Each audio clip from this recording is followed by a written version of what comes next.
powers and principalities. There's so much fire inside me.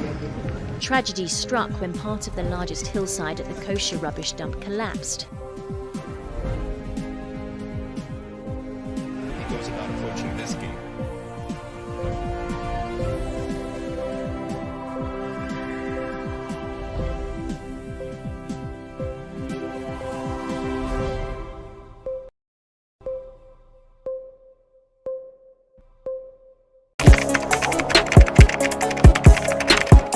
We table issues relating to the arts and entertainment for a riveting discussion, of course, without fear nor favor. The question the presenter asked them was a dumb question. You need to speak the part and move. Varied views. We agree to disagree. So I would disagree with everything you said. I think that he's a smart guy. I think what he did. No, but I also said he's a smart guy. Yeah. I guess that I'm waiting for the what next. Yeah, I don't think that we have to wait for what next. It sometimes gets confrontational, but that's the beauty of the game. Today you funny face. It's not my brother. I don't know him. You don't know funny face. It's not my brother. You don't know funny face. It's a package. We meet, we sit, we dialogue, we learn, we progress. My name is Benefo Wabin Abrantepa, a proud blogger, and this is my forum.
Hi, my name is Nanama McBrown. I'm proud to be part of GhanaWeb Road Safety Campaign. Please, do the right thing. Save a life. Brim.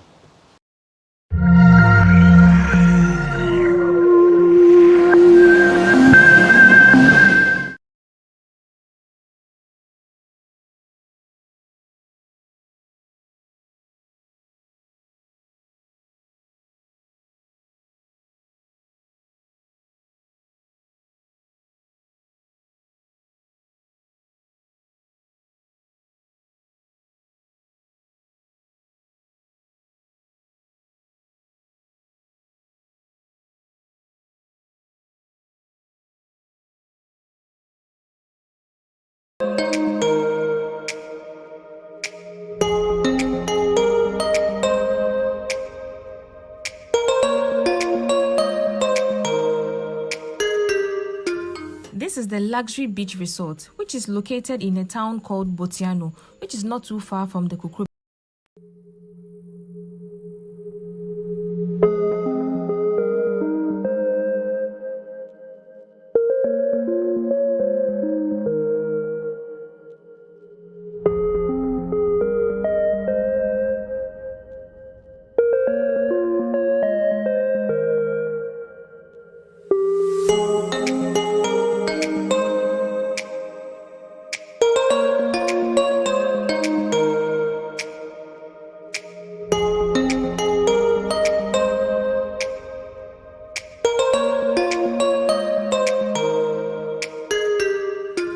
This is the which is located in a town called Botiano, which is not too far from the Kukrobite Gardens, and it's about 40 minutes drive from the Accra Mall. Hi guys, we are back again, Charlie. If today is your first time on my YouTube channel, don't forget to subscribe, don't forget to like, don't forget to share with your friends. So guys, after visiting the Kukrobite Beach Resort, I say beach resort, Kukrobite Gardens, we were heading back home, and I mean, we were hungry. You know me, I'm hungry. So I needed to grab some lunch, and then I spotted this place. It's called the Luxury Beach Restaurant. It's more of like a floating restaurant kind of thing. But yeah, we're just here to chill, have lunch. You are coming along with me, and so let's go right into the video. This is the atmosphere now. Yeah. It looks very similar to like Bojo Beach.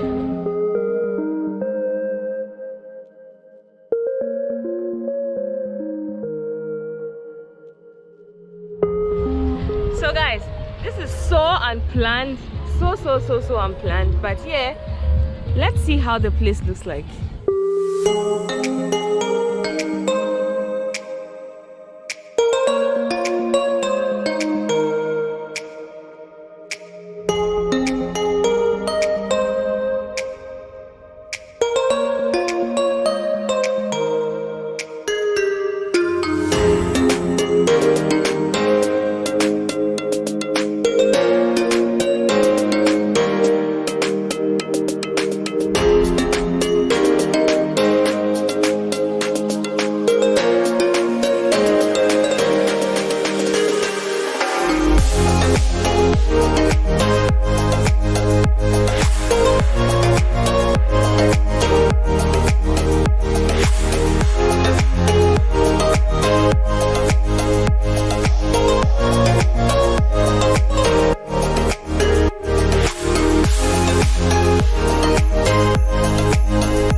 Chilling, you're not doing any work. No, I'm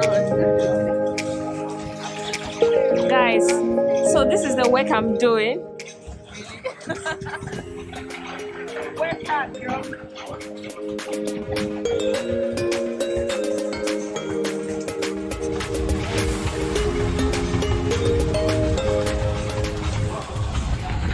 It's being controlled with this. So when we want to go left. Oh, okay.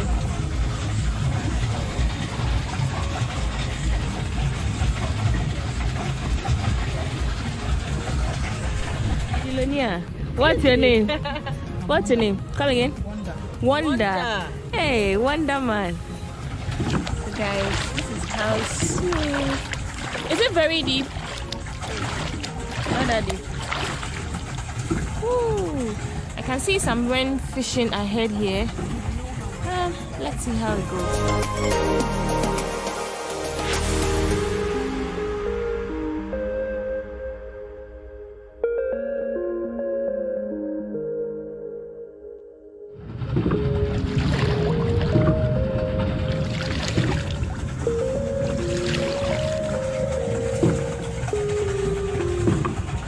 How deep is it?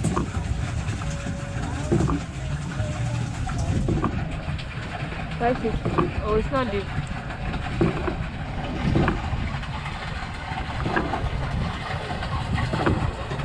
What's the balloon for?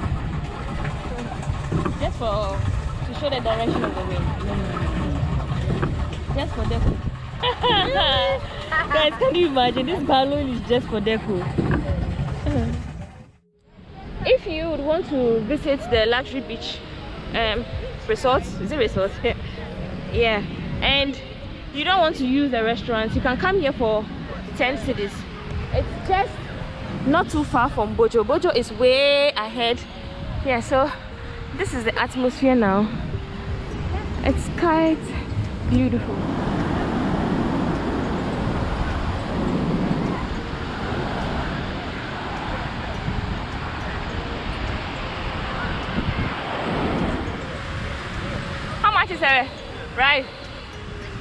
10 cedi.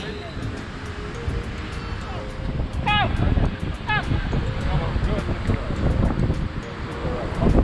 Where are you guys gonna ride to? He's scared. Don't force him.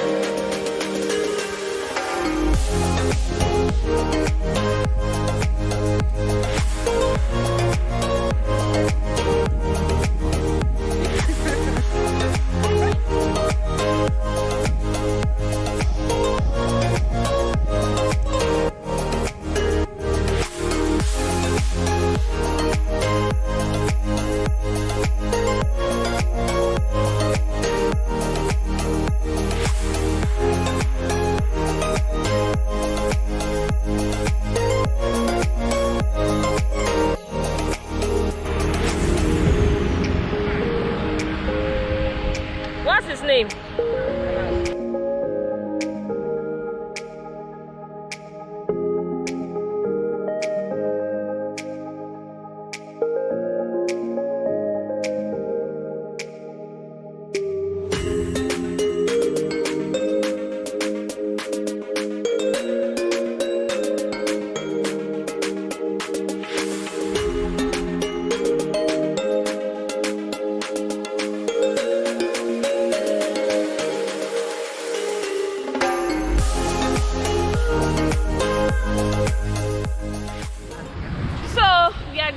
Now we are full. I wish you could see. I know, right? Let's talk about the experience there. How was the meal? The meal was good. It was good. I think it was a little highly priced, but the food didn't meet to expectations. Yes, exactly. First of all, rice with tilapia, you're told, is 70 cedis. Because the tilapia is very big, that's what we were told. But it wasn't as big as we expected. And yeah, I agree with it. The jollof was not the jollof we call jollof. So yeah, but the atmosphere and the boat ride and the beach is actually very calm and conducive. I mean, it's very okay. Yeah, it's a nice environment. So yeah, do you guys see yourself having some good time with your family here? Well, yeah, definitely. Yeah, so until next time, thank you so much for watching my video. Thank you so much for enjoying time with me. I love it. I love you. You're my favorite person. Tell them you're my favorite person. You are Stella's favorite person. So show her some love on her YouTube channel too. Right. Yeah. And until next time on my YouTube channel. Where from that one?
Wabache nyame bebre a ebimbada nzi yede wase nkopo nhyira wan madam wase abia waboko bia mo adwuma nyankoso oyin je bebre o sande yen nyina yan manfo na yerboa yer pekwana yebo hwede wona ahoto na de obenya apomezeno mapa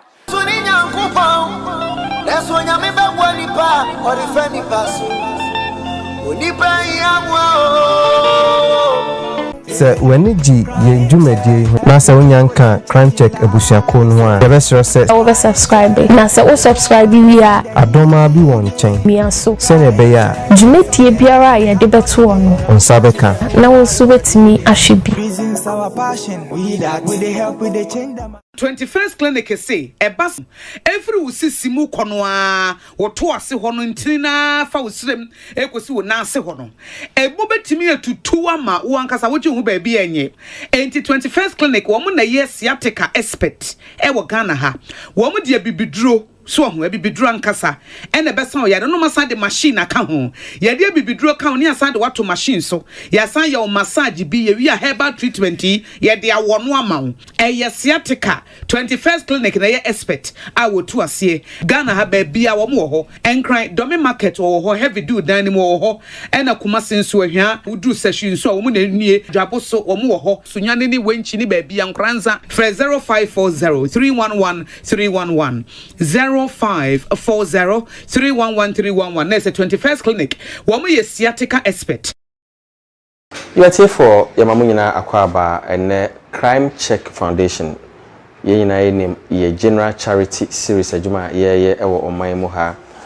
Enipa ne pii na areho ohia ene ahokyere amantam wo mo eno nti no de ye ne yaboafo ne yadofo a wo ewiase afana nyina eye ne se won ede noma ene sika bre a yenso yate agu monten so na ye hwehwe won a won ho kyere wo mo ene kra de ye hwehwe wo mo mpo cheso ma pete baby ya say enipa won ho kyere won ene do so na say the Bible ne da bia meka aye tworo kronkron nyina e kyere yen no enipa won tesa no won anyame won adom no won asede ne say won bekai won a won enipi na adwuma yetu ye ho esios ye be ye ne say yenso ye behwehwe enipa won tesa na yakwa akoboa wo mo enti enoma nkrofo de brain no ne baby ayekwa akopie eye gomua manso ewo central region na eye ahometese musa akroyi eye kra ohia ewo hopa yi nyina nim se central region ankasa eye baby a ohia ewo yeman mu enti yebekọ na yakofa hwasem ede abremo na before say yebekọ no ene Black Lens Ventures ese wa wie suku na wo say adwuma ni ho dia ene won te ase adwuma wo ho pa bra na besua sede ye use camera na besua editing usua wi a wan so beboa am wanya adwuma ede aye nti ene Black Lens Ventures for enkasa won numbers na mo hwe ewo ho no woni omo kasa bibia ohia se wo behu bia no won be kyerɛkyerɛ wo mo won yenkoi na yenko gomwa manso ho na enije semina reho sema ewo ho no yenkofa emfamrebo.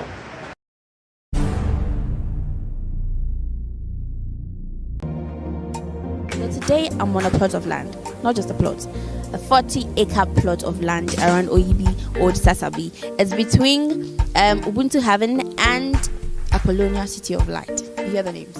Okay, so this particular property has a good road, there's water, there's light. People have already bought theirs and they are putting up their structures. If you can see, so just call the numbers and get yours. Be your own landlord. It's about time. Stay tuned. Okay, so we just passed Car Junction. We are still going around the plot. As you can see to my left, that is Ubuntu Heaven. Some have already gotten their plots and then have their buildings ongoing. There's light, there's water as well. You wouldn't have problem with land litigation and land guards and all that. As you can see, there are no land guards around. There's a good place to invest if you need a plot of land, or you can even buy 2, 3, 4 and put up some businesses.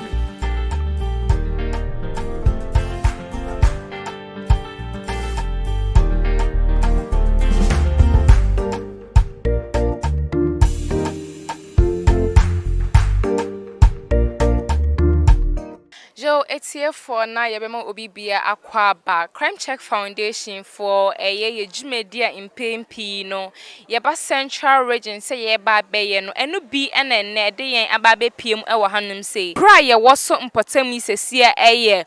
Go one man so ewo infinfin mantem hanum say na yaboafo adaroma enti ye de enyama kakra e de brawo mo se ne be ya wonso won sabetimi akowa no na won enye bi ahye ye maami Tina a owo Ghana Obra Crime Check Foundation enyama ye Indomie ne Parazo o se yemfa mbra ye maami nom ne ye papa nom eye ekuo bi eye T&A shipping company mosmo bra ye nyama eye ye papa bi osema ye mboni din obra ye nyama kakra grandma uwo US also O'Brien Nyama sister Bridget oni ukunu Bernard osema yembo ekura mowo monso mo Brian Nyama kakra Ria Monsins uwo Germany fashion se wudin yenya ni here also O'Brien Nyama kakra ye mame Salome Kwe also O'Brien Nyama anti comfort uwo UK onyama kakra nso beka yensa Memuna Seidu O'Brien diapers and also ye de aka nyama yi ho ye de O'Brien mami mum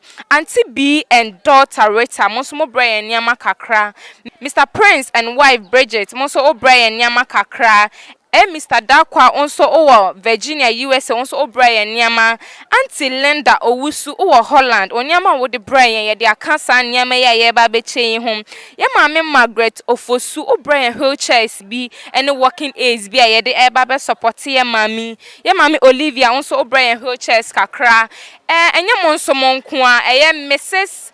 Mark also O'Brien Nyama Mr. Kwe and Mrs. Gloria mo Italy monso mo Brian Nyama kakra afufro no mu bi enso edem paboa na entire baya wo mo se mayembo won din yenso ye de nyama ni na aka ho ede aba ye mama Veronica Ameti o Germany also O'Brien Nyama ma Benis o France also nyama kakra abeka yensa ye de ebreye mami emmom eye Auntie Grace Boache Auntie Grace Boache o UK also O'Brien Nyama ye mama Joyce Ekwia Boatin o US ye mama Akosia Bia o Holland ye mama Catherine Inti Boate also o Holland O'Brien Nyama san nyama ni na ya dofonom mode ebreye ene yakeka bomu e de eba bebreye mami monka ye ho na emunchemu bi ebekosu bia no ye fambre mu ye osika ye famu ati asifo Aobiani mwawie ya wati Saya wadaja ye nyama ati asifo Aobiani mdachi ase Unipa wa wanti nechi asem Diaka yonini nyami ntemu asem Iti sawo mwebi abu amine Wami wamra miti asi Ye osika ye mfamu ati asifo Nessa body to me and you for Yawadaja, Yama, Tiasifo. I see a sign of that way, Yassi. Miss Onipe Yamwa,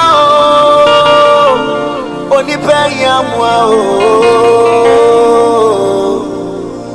Yamwen Nipa or Mira, or Tiasi. Uncle Punchrawan, Madame Wasi. I'll be our Bocobia. Mwaduma nyankoso na bebra yensem kan yeso anyanka na ya ekrafuna obafo so wansanka bi nsem da wase bebra na menhira wo misoni pe yamwa oni pe yamwa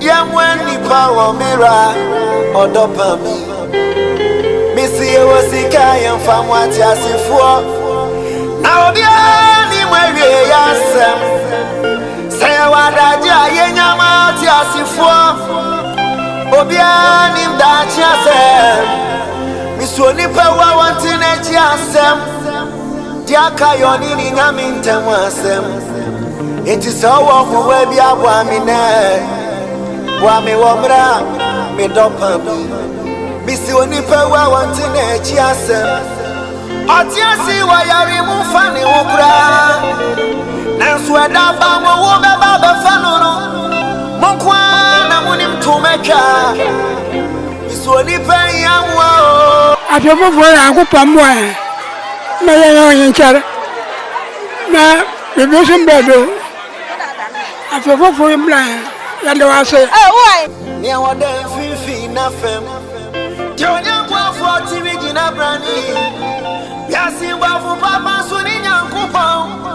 Leso nyame begwa nipa orife nipa so. Onipe yamwa o. Onipe yamwa o. Yada donors nasi bebre. Yesre Ewurade ne mpa bokase yede monwon. Ewurade monwon ahoden sonkun wo afefoforo rebe nusu wenyanyama ne bi wo da bran hembiom yede won ase. Oya mejego mama so man yanem number the Crown Church Foundation ase. Wo adoya wa ba ya mama so man. Am se ben na sen wo sha ase de. Wo ba ba ya mama so man adoya. Ya tra ase atwon won. Wo ba no so anokwari. Wa ye ma so yan na na ma tra ase. Wa ba chen yeme bebre a ebimbada nti ye de wase. Izambe de wase. Won yame nko afei stadium so yame nya adon mabo ye bio ye de wase. Amen. Oyin je bebre o sande yen nyina yan manfo na yereboa yer pekwana ye bo hwede wona ahoto na de obenya apomezano mapa nzire ye maduma na sende dwumedi ebopoi oyegu mama nso krom ha na indasa ho nyina ye zema twede amponyame na mpanyimfo a wodze yin madam dwumedi wa bado no ye bada wanse bebre we tukwan na warko obi na mado na warko bobra na nyame atonsu egu ne pretima wetu weyi bi ozreboa ne amanfo bimpo ha ebia onye krom ha no ofi nanso adomara akwa nyama bibi kakra won na wobobo ano no nya no so goma central fa na gomafo yan sa aka bi nti yeda won ase bebre nyina asema yede yankopon obehira won na wasna to nsu papa egu hondo na mawaye no obaye no mmoho ma goma central yenkro ni na wetu mu aboyan ma bibi da makodo ho ye osika yamfamu ati asifo na obia ni mawie ya wati saya wadaja ye nyama ati asifo na obia ni mdachi ase onipa wa wanti na chi asem diaka yoni ni nyame ntemu asem eti sawo kuwe bia bo amine wami womra meti asi ye wosika ye mfamu ati asifo na sabodi atumi nyane awufo ya wadaja ye nyama ati asifo na ye nyansi esa ye na daje we yasi misu onipe yamwa o onipe yamwa o yamwa nipa o mira oti asi misu onipe wa wanti na echi asem asem pa be ka fani wono onti ensa body ambebono. Yo etiefo na abro ya kom manso kronim ekoye adoye ma ya mamenom ni ya papa nom nso no ye nja wo mu ejeje mu ya sanso atoa ye nuanom esikuufo a omo mpotem honum sei na ye nsaka assistant head teacher owo school yi emu ayepese ne na echeche nkomo kakra sempa showe de den abeka che wo ma niam yetimi e de abra school fo yi den abeka che wo oh Crown Church Foundation eda wase tra nyame adom nyame tumi don cross edwuma pa moye no na ma munkodo nye mboa magana fu nyina mabi school fo a dachi wo bayin na waboa o my Ghana no nti ya medi ndam ase pa yeso nyama no mu na ye behwe se mo fra no so omo befa dia mo de bai bia no mo da ye omo be sha be school de siesie a mo da ma omo be siesie omo kama nya mo be ndomino so omo be di mo anya aka se de bia omo be school na next time mo di bi bra ho a mo hu se adesua mo suenti e na mo hwe ho e da mo ase pa ya menka mo ho ye de omo a omo de ndoma ne ba na ase if say ni eninda am say yenya ni ntie be 4 days ni se omo ba be chen ade nti ni ye hwe kwan se omo ba na yesusu se nkono baba no omo de aba ma na abro so nti ye hu ni yenka ahemfo anyi omo de kromafo anyi omo de schoolfo anyi omo de even obia yarefo nyina anyi omo de nti empire ne ye kan se ye se yankopon inhia mo omo se yankopon ma nia baby omi sika ni feed ton no ma ba no on hye homa na on to nhye nsungo no mo ahoden enkwa wom se na ebe ye da foforo no so mo de ba o mayi na echensa e da bran nti am nhye wom I mean shira o mo aya de bebre because yansusu se o metumi aye sama he nti de bia mpa ba aye boni se nyame ma o munya no sense ama ye hia bibia o mutumi abren bi nti de won biase e don wase pa de wa bobo aye sa mbua wa da bobo ni yen ndede da mbua ye betuma akoso yen wu se wo adwene papa wo ye o ye bompa de wadwuma bia obeye bia lo onye nkoso na onye onyiri chai amama afidede na obaba ye bia no wa baba ye mo ye de osisa ye don wase wadi ambebonu onibi adisi edi adi besie na won fa won kra misuoni pe yamwa o oni pe yamwa o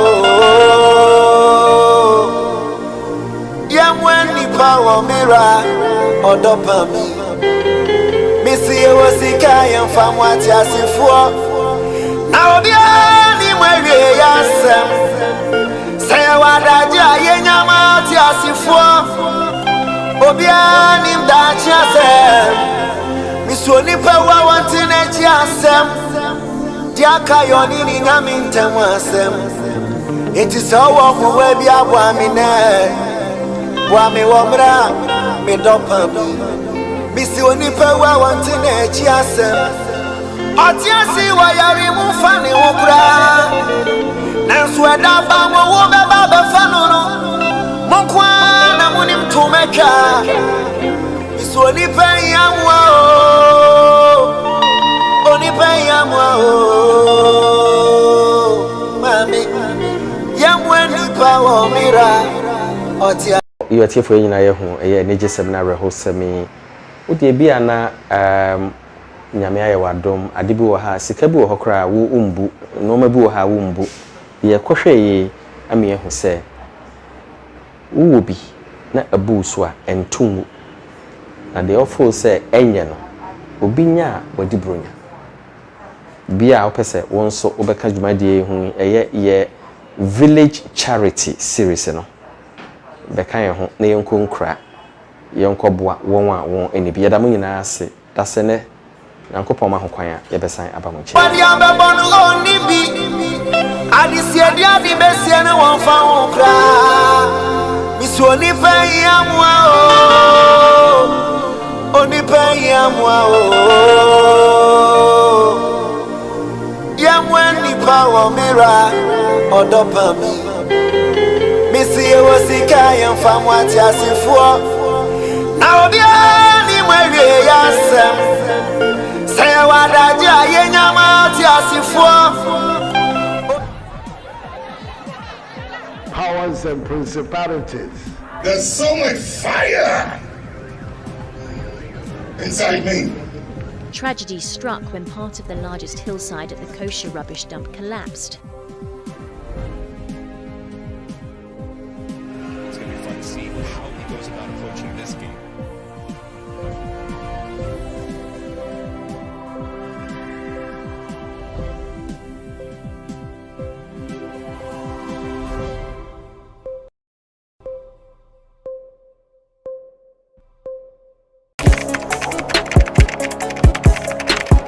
We table issues relating to the arts and entertainment for a riveting discussion, of course, without fear nor favor. The question the presenter asked them was a dumb question. You need to speak the part and move.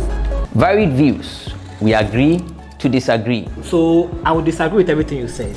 I think that he's a smart guy. I think what he did. No, but I also said he's a smart guy. Yeah. I guess that I'm waiting for the what next. Yeah, I don't think that we have to wait for what next. It sometimes gets confrontational, but that's the beauty of the game. It's not my bra. I don't know him. You don't know funny face. It's not my brother. You don't know funny face. It's a package. We meet, we sit, we dialogue, we learn, we progress. My name is Benefo Abrantepa, a proud blogger, and this is my forum.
My mother especially was carrying me from one church to another, one prayer camp to another, one shrine to another.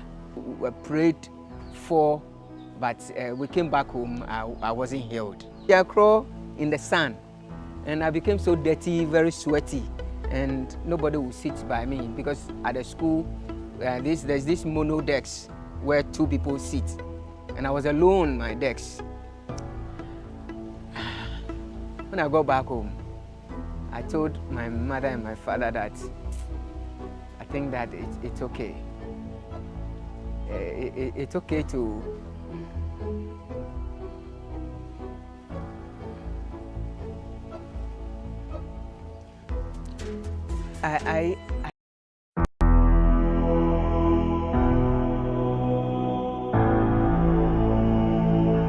my mother especially was carrying me from one church to another, one prayer camp to another, one shrine to another. We prayed for, but we came back home, I wasn't healed. I crawled in the sun, and I became so dirty, very sweaty, and nobody would sit by me because at the school, there's this mono desk where 2 people sit, and I was alone on my desk. When I got back home, I told my mother and my father that I think that it's okay. It's okay to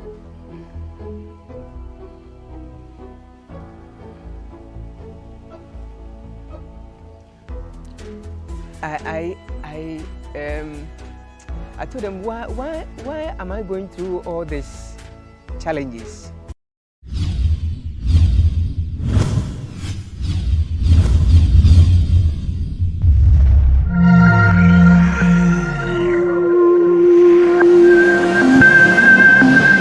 So over 60 dolphins were washed ashore in various some coastal areas in Ghana, and residents that lived along those areas moved in swiftly, some consuming them and others also putting them up for sale. And this has somewhat caused a little bit anxiety amongst the consuming public.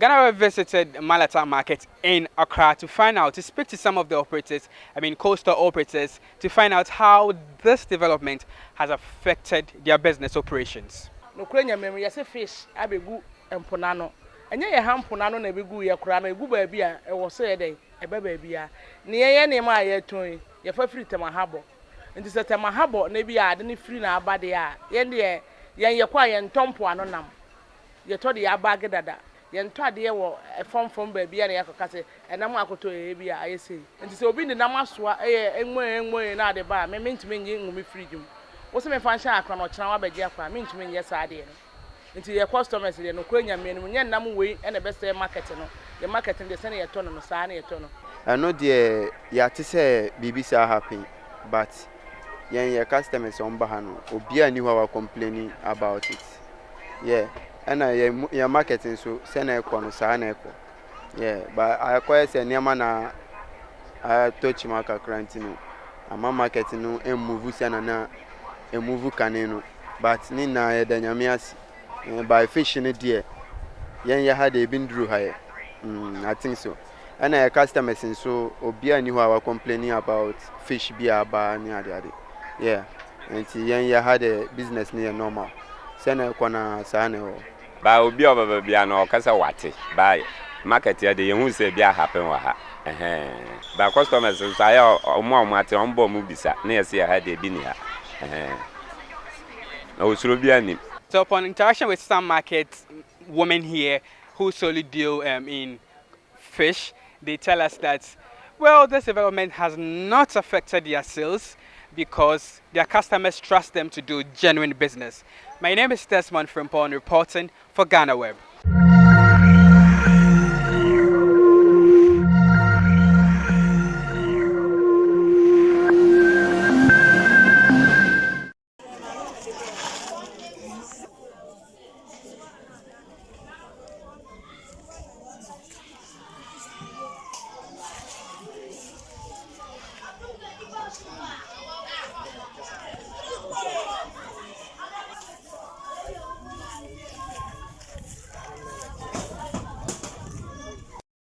yesu kunu boss sisi aye den do ya na gina gina ye do ya na sisi an ho de na asa sisi an frama kase bo sisi akura na ebe ye hu se ye ma no tisi ase nti ebe hia mban mboa sisi an so ye hia suku na ye ma no kura wo mu ni kunye bi ni mutete fom ye kwan so enye bibia wo mu firi atwa eba ha no kwan ne nye mena nkwa ti ye hia ban mboa se obeboa ye ni toilet nye block aye ndua na ye de agina sisi ndua no kura ho de nasa sisi na mframa kase bo sisi a e de how bebre ye mma no yesuro ndi se aban amboa ya ebe ye de nti ehia ban mboa sisi azuku wi na ye kan ona ye kan futuru nkwa kan ga ze kan ye yetimi gu foro kura na ka de ka no kura kan be ka se ye kakra na so ni nyina aka ho anso ban se waje school no aba pem sa abre ena school no asisi a ono panifo ka no wagogo nti wagogo na wono so da so gina mu ekon sa akon we ni maya me da helma sase ena ne teacher fo na mo wa ha no nyina no me hwe mu de sia no kura mu tefu no kura mu nyakunya enye no me hwe mu de sia no kura akwa nim pa nti yesra ban se wambo ya sa ha no na school no entimpo manye awo da atenya so yenye babi pagina so ma samba kwa mde to so no sisi ya nkola no ya seda ntifo akon wa ha ya mo fira nkura na amoba se abasa na na ade anesam no ayaden ama omo nti biebe sole be ahoma kensa obe pe bibi ade nsa na wo ba no ayaden de hanso so wonya de na bia nto nti sa ade ana so abanse abwa ma nkwala no omoba feeding program omo so me bua ya nkwala na abe de pa ano so asamia aka ho.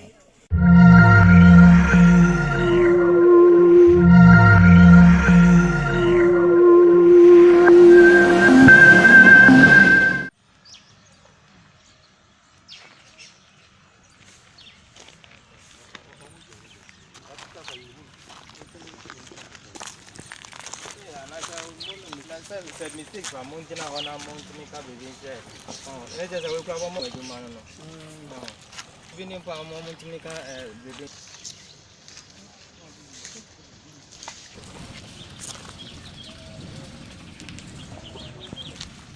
Mumba. My contact. One I friend.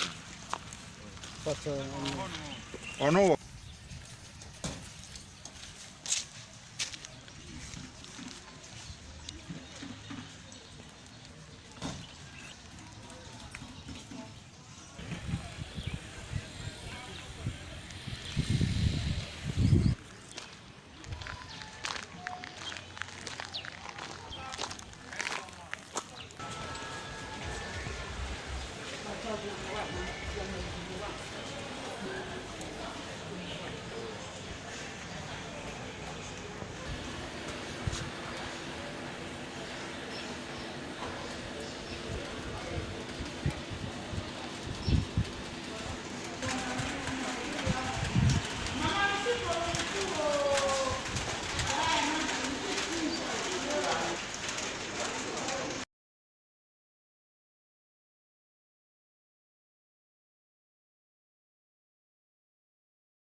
From the dawn of time, people have engaged in several businesses. With the onset of technology and innovation, life has relatively been made easier.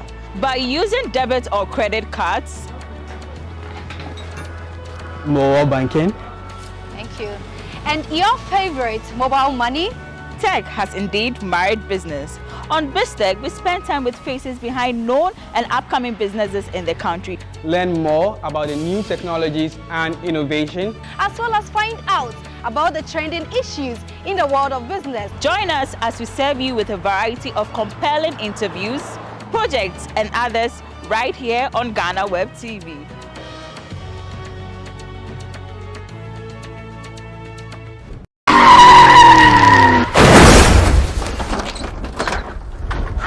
Hi, my name is Nanama McBrown. I'm proud to be part of GhanaWeb Road Safety Campaign. Please, do the right thing. Save a life.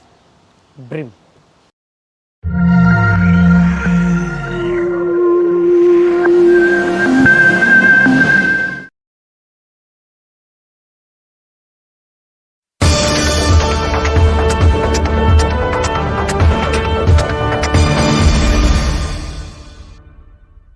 Indeed, life, they say, is unpredictable. Just like the tides in the ocean, one status can change from being a success to a failure in the twinkle of an eye. The story of Mr. Peter Tamuno is the literal meaning of my words.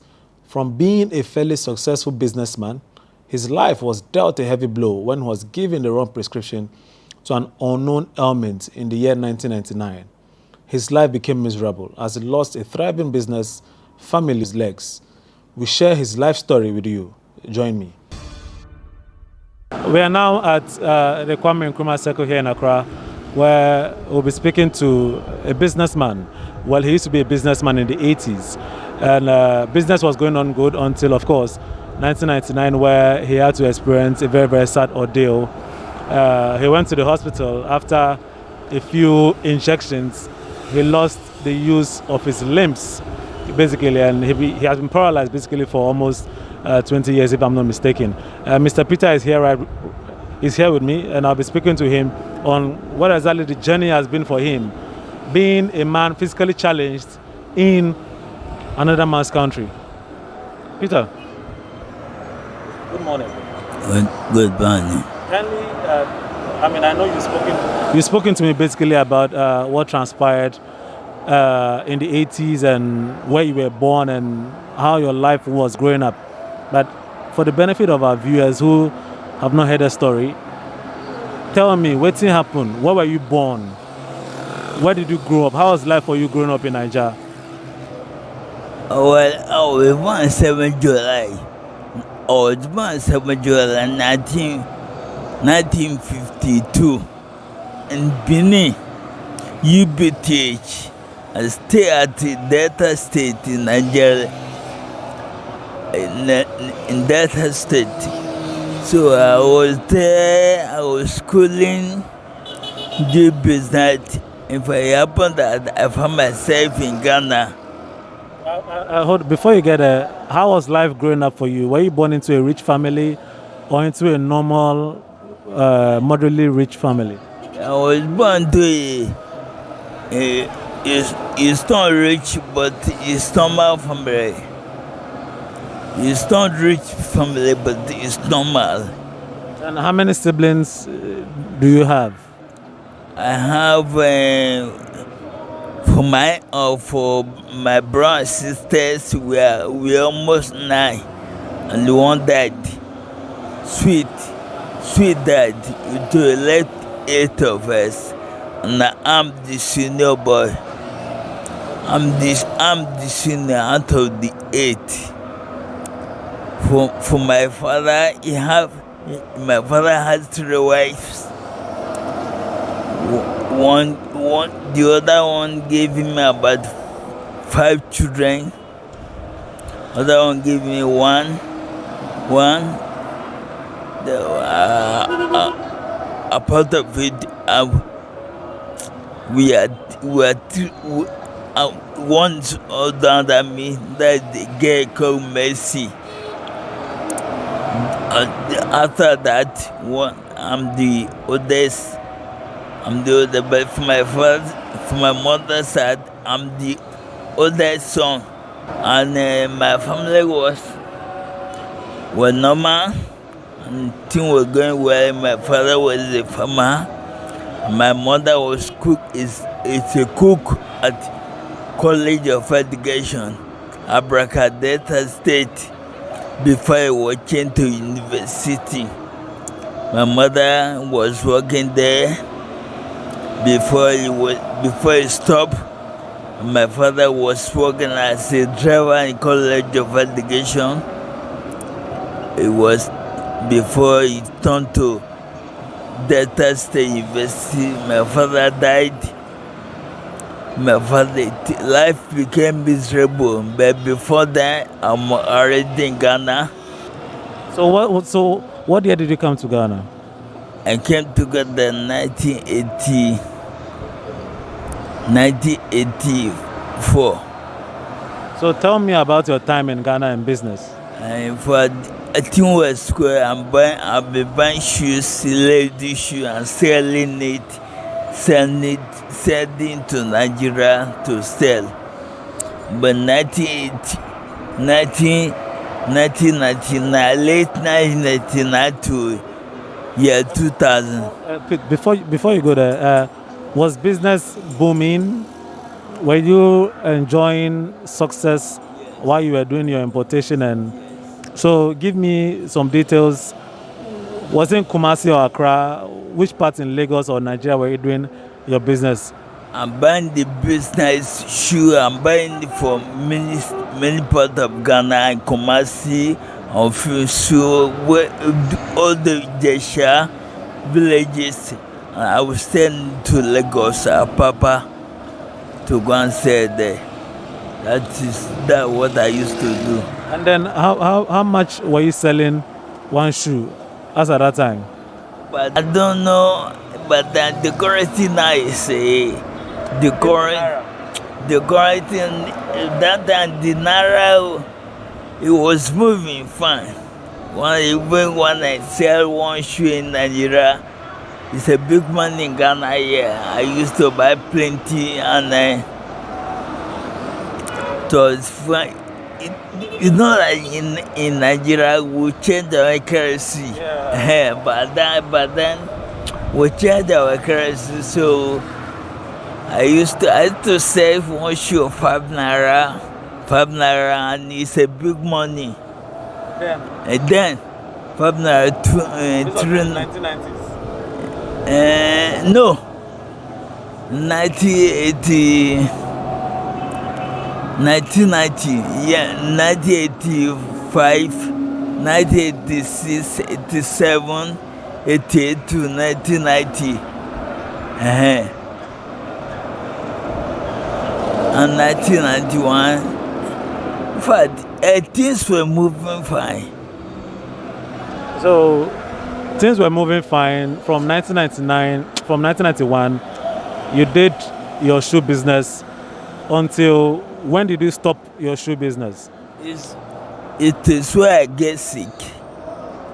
I was sick. I spent many weeks, many months in the hospital, Kolebo. It's where I get sick. That's why I stopped. What sickness was that? I can't name because the medical officer, the medical knows the sickness. For me, I don't know. And this is the first time since I was born I've come to encounter such sickness. I don't know it. I don't know the name. I don't know where the sickness came from. It's only God that they know. After you went to the hospital, you went through treatment, and was that where you lost the use of your legs? Let us know. Yes, when I wanted to do my treatment was I was injected. I don't know how I come about. I found myself I can't move all part of my body. But it's by the grace of God that I'm able to do something, to speak. Even I can't even move any part, I can't talk. It's all by the grace of God. I stayed almost 5 months before I was able to move my body and do everything. In fact, the doctors, they quit that and they charged me at the hospital, Dr. Mustafa. They discharged you? They roughly discharged me. They said I should go home to go and die. That I would stay long. But then, me myself, I was finally miserable. Me myself would not, I confirmed that I would die because my all my body is weak. I can't move. Even my foot, my nail, I can't move any part. Even my hand, my fingernail. I find me myself convinced that I will die. Later I will look. I can't talk. I don't believe that I will survive now. It's only by the grace of God that I'm able to move, to do something, to wash, to bath, and to do everything I can do. And even to talk is by the grace of God. So how many months did it take you after the injection before you could talk? Can you remember? My brother, I was 10 years there. It's not months, years. Yes, I've stayed years there, so I can't remember. But I know that I've stayed years. About two years. I can't just remember because by that time, lots of I can be only what I know that people today say. Easter, today say Christmas. I can't count the year because I'm not there with any of my family. I'm just there alone. Which hospital is this that gave you the wrong injection? Which hospital? Kolebu Hospital in Ghana. What about the doctor? Can you remember his name? Dr. Mustafa is the surgical operation. He's one about to operate me. He told me that. He told the sister that if I operate this boy, he will die. If I don't operate him, he will die. So let her leave him and discharge and let him go. But the very doctor who injected me, I don't know about it. So when the ordeal happened, did you try to sue Kolebu? Did you try to sue Kolebu? Did you try to take them to court? Why?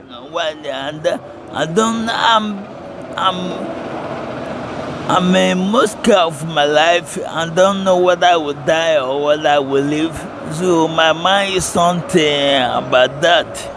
I don't have such, but I don't have such mind of suing them. What I'm doing is how my family going to know how they're going to carry my body to Nigeria. See, that's what I'm thinking. So I don't think of going to because now, no, many of the staff now, if I start you, the many of the staff by then, they are not in Kolebu now. Do you want to sue Kolebu? No, I don't. That man. Who am I going to sue?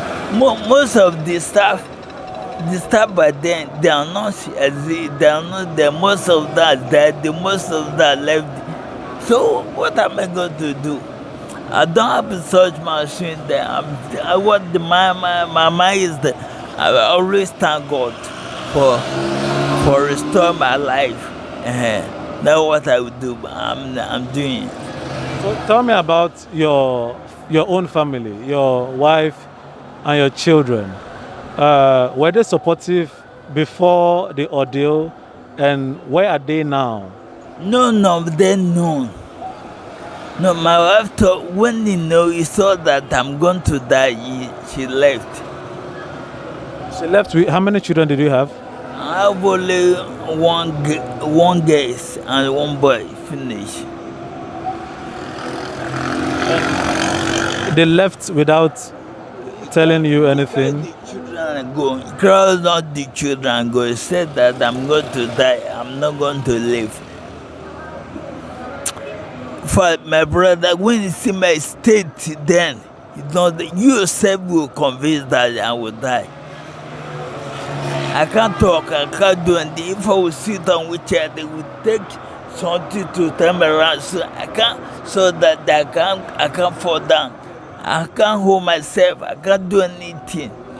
So, but now I'm very happy. I praise God. I'm telling God that He should teach me where let me know the way of praising me because this is.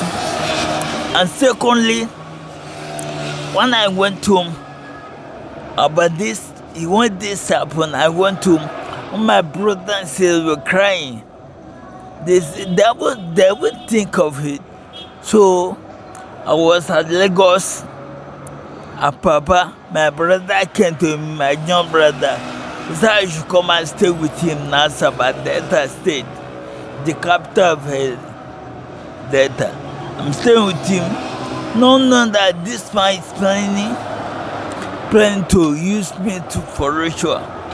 A brother of mine.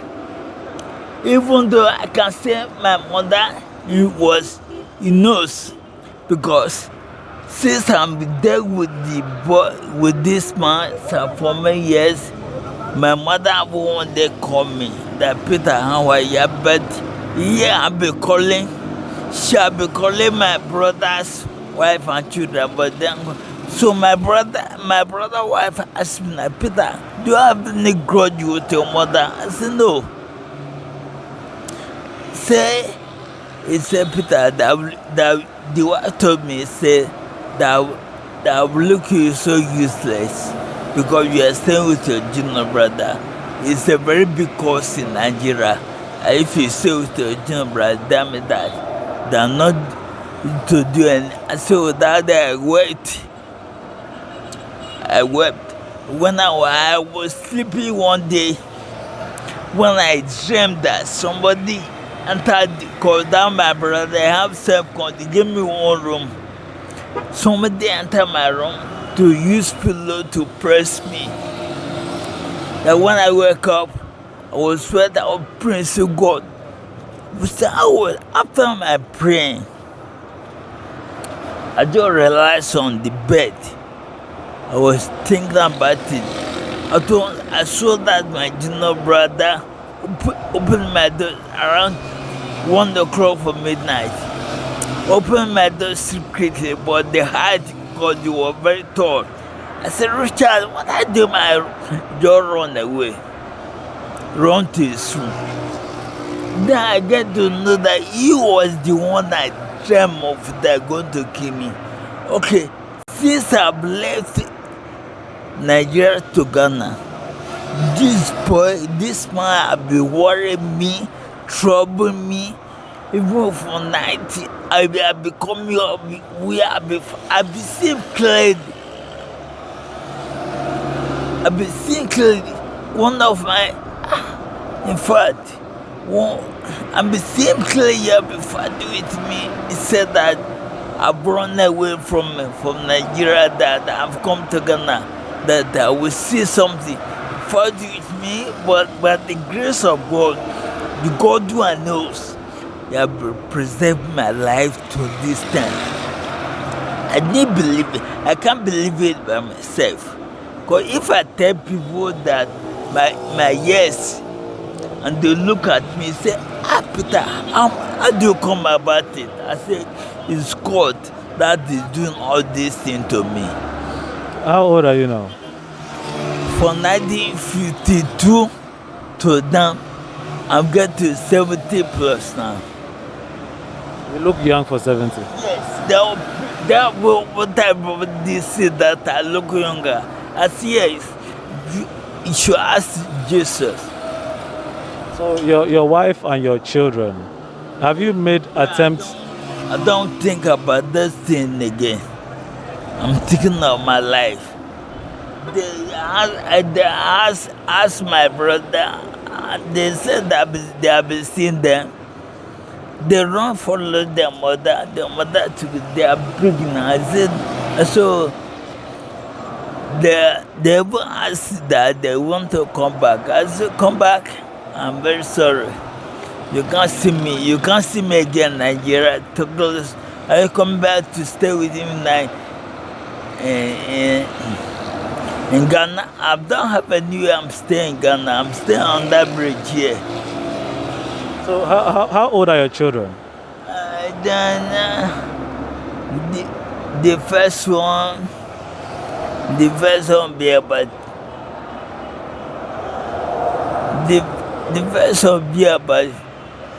but 30 years now. 30 or 28 years. Tell me about your mother and your family in Nigeria. Have you made attempts to get in touch with them? Have they made attempts to get in touch with you? Do they know you are here? They know that I'm gone. Even my junior brother, Emiko, I gave him the name Kisse. I'm sitting on line with 6 years. It's working like my boy. My family know that I'm gonna. They want me to stay in Nigeria. I say I can't stay in Nigeria. So the way that I came to Ghana, I left Nigeria to Ghana. They want me to stay. If I stay in Nigeria, I'll be old quick and die because me to be restricted. Moving around will be restricted. Why are you going to put me in Nigeria in that a world full of sun like this? And this thing don't move in the sun. If I stay in there, why go?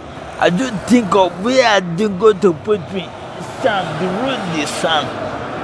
This one I can ride this one to Accra. I can ride this one to Accra, come back. Go to Kwadesh, come back. Go to Zongo, come back. Because of the road. If the road were like this, I can't go. Okay, the road is good. I can go above, go and wash my thing. But if the road were like this, I can't do anything. So that's why I told them I can't stay in Nigeria. They knows I come back to Ghana. They say if I'm in Ghana, they won't do. And my life there. When I think of my life there in Nigeria, I'm not the one that I can stay. They will kill me or I will old quick and die quick. That's why I prefer to stay in Ghana. So, on a daily basis, tell me if you wake up for morning, what do they do? Tell me how your day is like on a daily basis.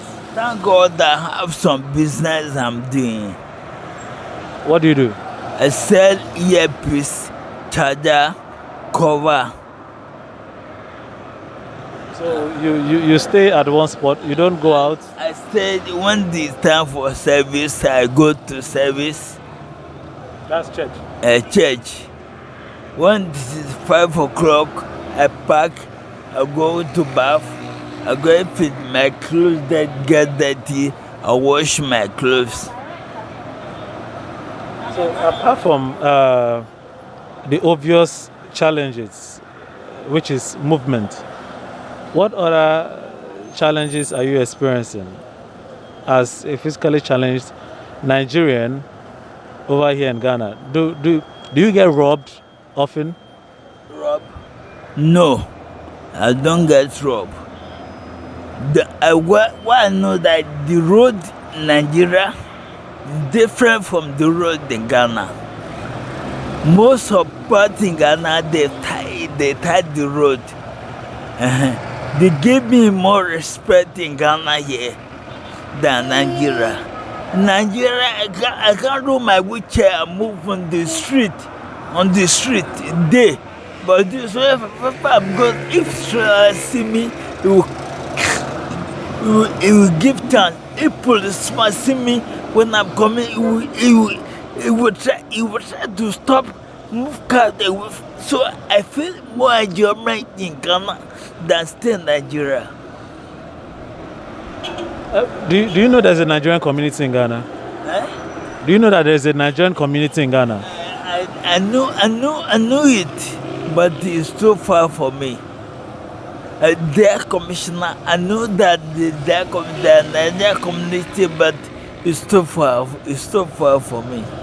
So if you have to make an appeal, or you have to make an appeal to well-wishers and Nigerians in Ghana and Nigerian diaspora, what at all do you want to tell them?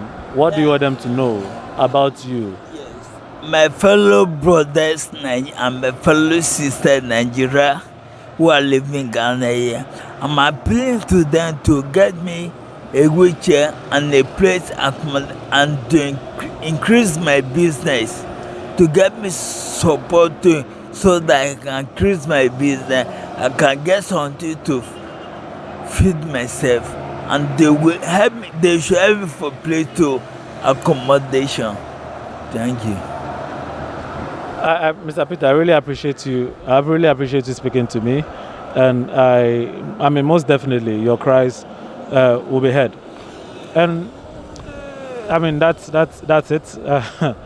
The story is quite sad, but these are just some of the plight of Nigerians living in Ghana. And you can imagine, for a physically challenged Nigerian living in Ghana, we hope you've heard, and I know you've seen, and it's my hope that his appeal touches your heart. Babatunde Adeola Kende for My Nigeria TV.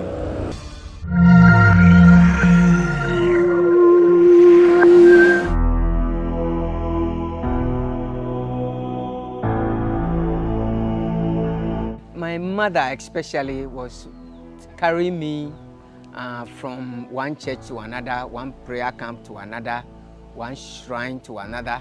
We prayed for, but we came back home, I wasn't healed. I crawled in the sun, and I became so dirty, very sweaty, and nobody would sit by me because at the school, there's this mono desk where two people sit, and I was alone on my desk. When I got back home, I told my mother and my father that I think that it's okay. It's okay to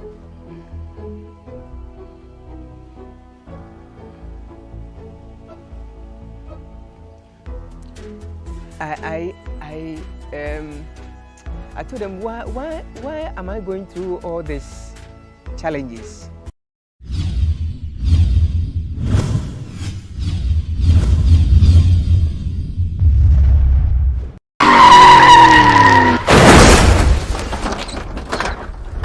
We are not only looking at educating the public by speaking about the subject of accident management. Practicality is key in the conversation. At a particular accident scene, what is the role of the key stakeholders like the Ghana National Fire Service in salvaging the situation and preserving the lives of the injured persons?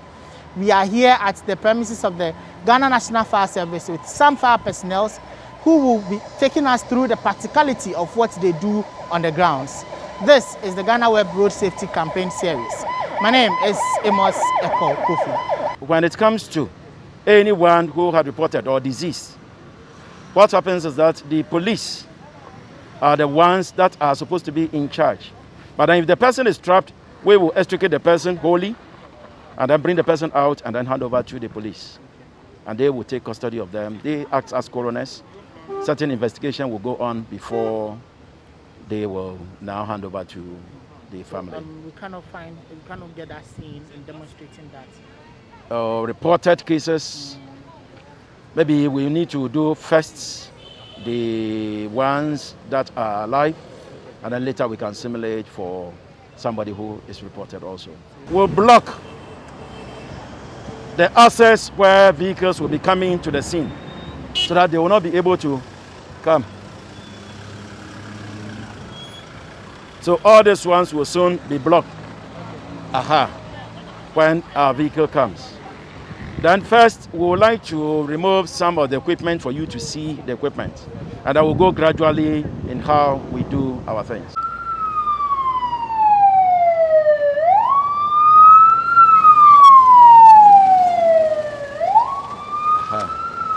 So where they are now going to work, you can see the place being protected so that at least other vehicles will not come and disturb them where they are working. Hello, I'm Felix from the Ghana National Fire Service. I'm here to assist you.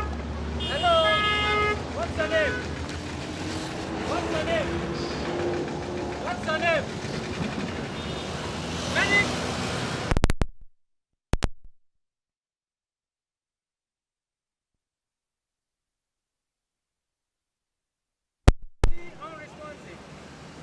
So among the crew is someone who will be taken care of.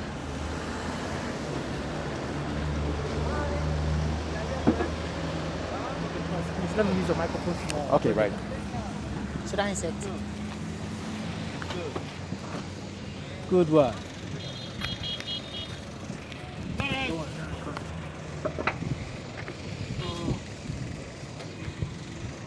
Yeah, I can.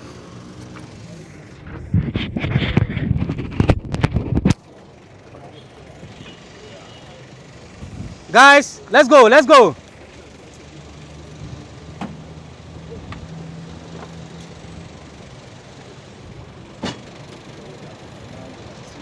Let's go, let's go, let's go, let's go, let's go, let's go, let's go.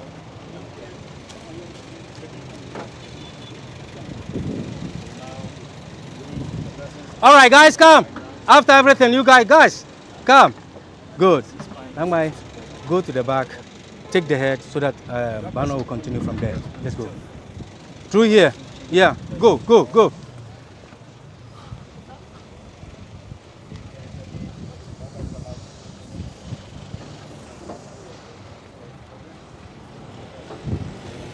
No. Jemo surgical, eh? No boy use money there, Kawari. Yeah. Good.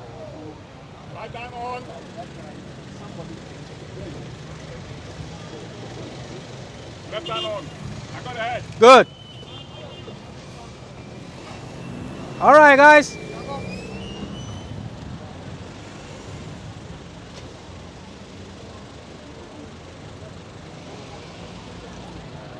Medic, how is he?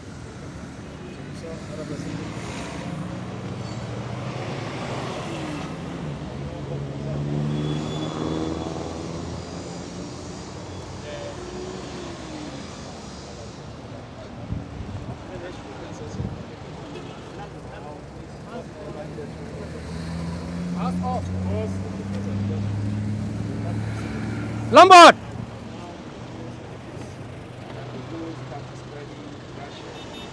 Check the stability.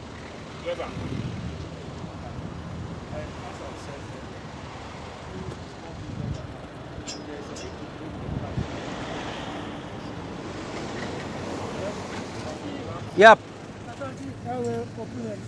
Okay. Respiratory rate. 32 breaths per minute. Okay. Pulse rate. 120 beats per minute. All right. Make sure the next person who comes into the vehicle release the pretensioners.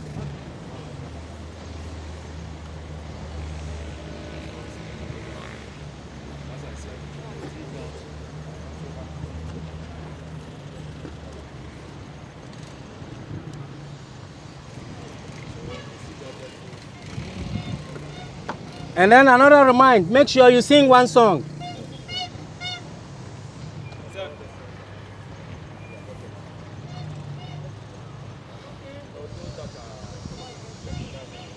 Yep. Okay. Imoya commander Agbeni. Ebe.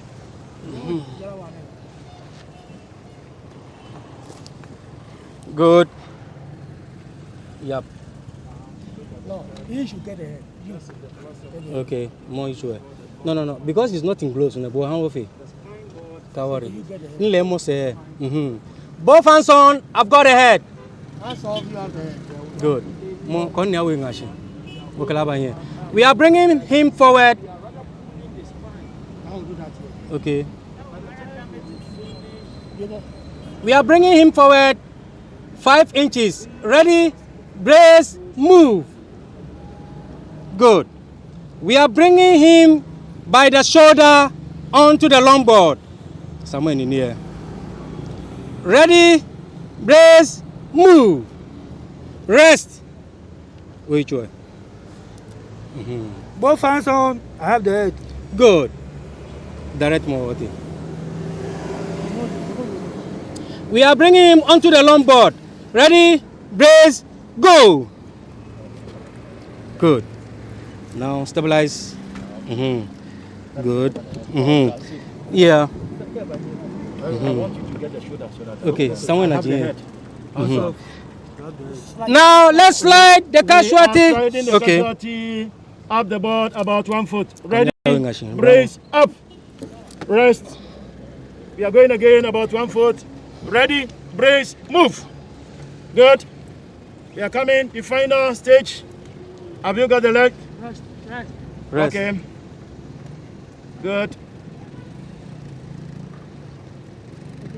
We are sliding the casualty up the board.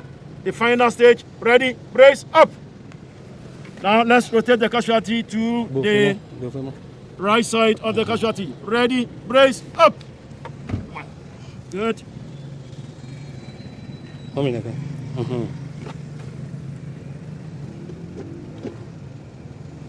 Side.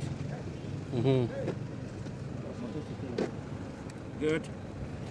Now we are moving the casualty out of the vehicle. Ready? Brace up. Come this way. Now, let's take the casualty to the ambulance. By the leg. Ready? Brace. Go. Up. Out. Down.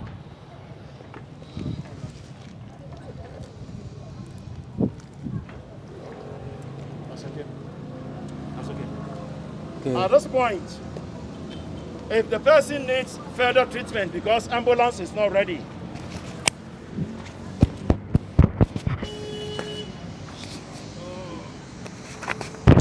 at this point, if the person needs further treatment when the ambulance is not ready, then the medic among the fire personnel will continue treating the casualty. But if the ambulance is ready, quickly we hand over to the ambulance and then the ambulance will transport. So after this point of rescuing the person out of the vehicle is where you hand over to the Yes, that is where we will hand over to the ambulance. Where the ambulance service is not around, the EMT department of law, let me say the emergency treatment department. We don't have any emergency treatment department. The crew that is on board the fire plants, Servers. they the same people. There is one person that will be nominated to be the medic of the team. So among this team, he became the medic of the team. When we change, I can be a medic. He can be a medic. The others will be the people who handle the board. So the medic will do the treatment at that point. But if the ambulance is ready, we quickly hand over to the ambulance and then they will carry. In the case of fatality, the person is, let me put it in our own language, reported. That is, it's no more. That it means we'll hand over rather to the police and they will take custody of the person and then they will carry on with investigations. So that is what normally happens. This latest rubber down, that is what we use in handling casualties. We use this one in handling casualties. Reason being, we don't want any body fluid like blood, vomiters, sweat, and other things to contaminate you. We know what is in the world now. COVID is there, hepatitis B is there, and other diseases. We don't want to contaminate any person by killing ourselves. So we wear this one under, before this one. And this gloves is used in handling tools. But we cannot use that same on the human being. When we remove that one, this one is there for us to do the handling of the casualty. So this one first. Okay. Then we also wear this one also. These are just few of the basic rescue tools, but we have more.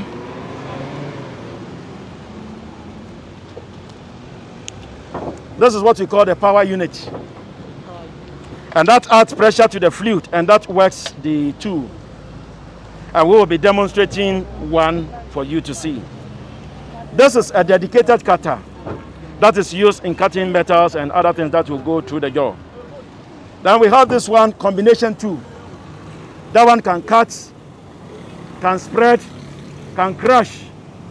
So this part will do the cutting, this part can spread, and then this part can do cutting. Now this one is called spreader. When you want to spread anything, we use that one to do the spreading. Where is RAM? There's one equipment I would like you to see. When the dashboard or the steering is trapping somebody, we use that one to roll that thing off the person and the person becomes free. This is it. It is called RAM. This is the RAM. And that one is used to roll the dash away from the casualty. Then we can extricate the casualty from the vehicle. So this is the RAM. So we'll demonstrate only with one of the combination two, the combi, for you to see. It will start spreading, then we'll demonstrate how it cuts, but there is nothing here to be cut. So you just open and then close for you to see how. Thank you. So let's demonstrate this very particular one. We'll be on two. Yeah, you start, change, turn it. Turn it this way. No. Turn the opposite way. Good. Yeah, then you start.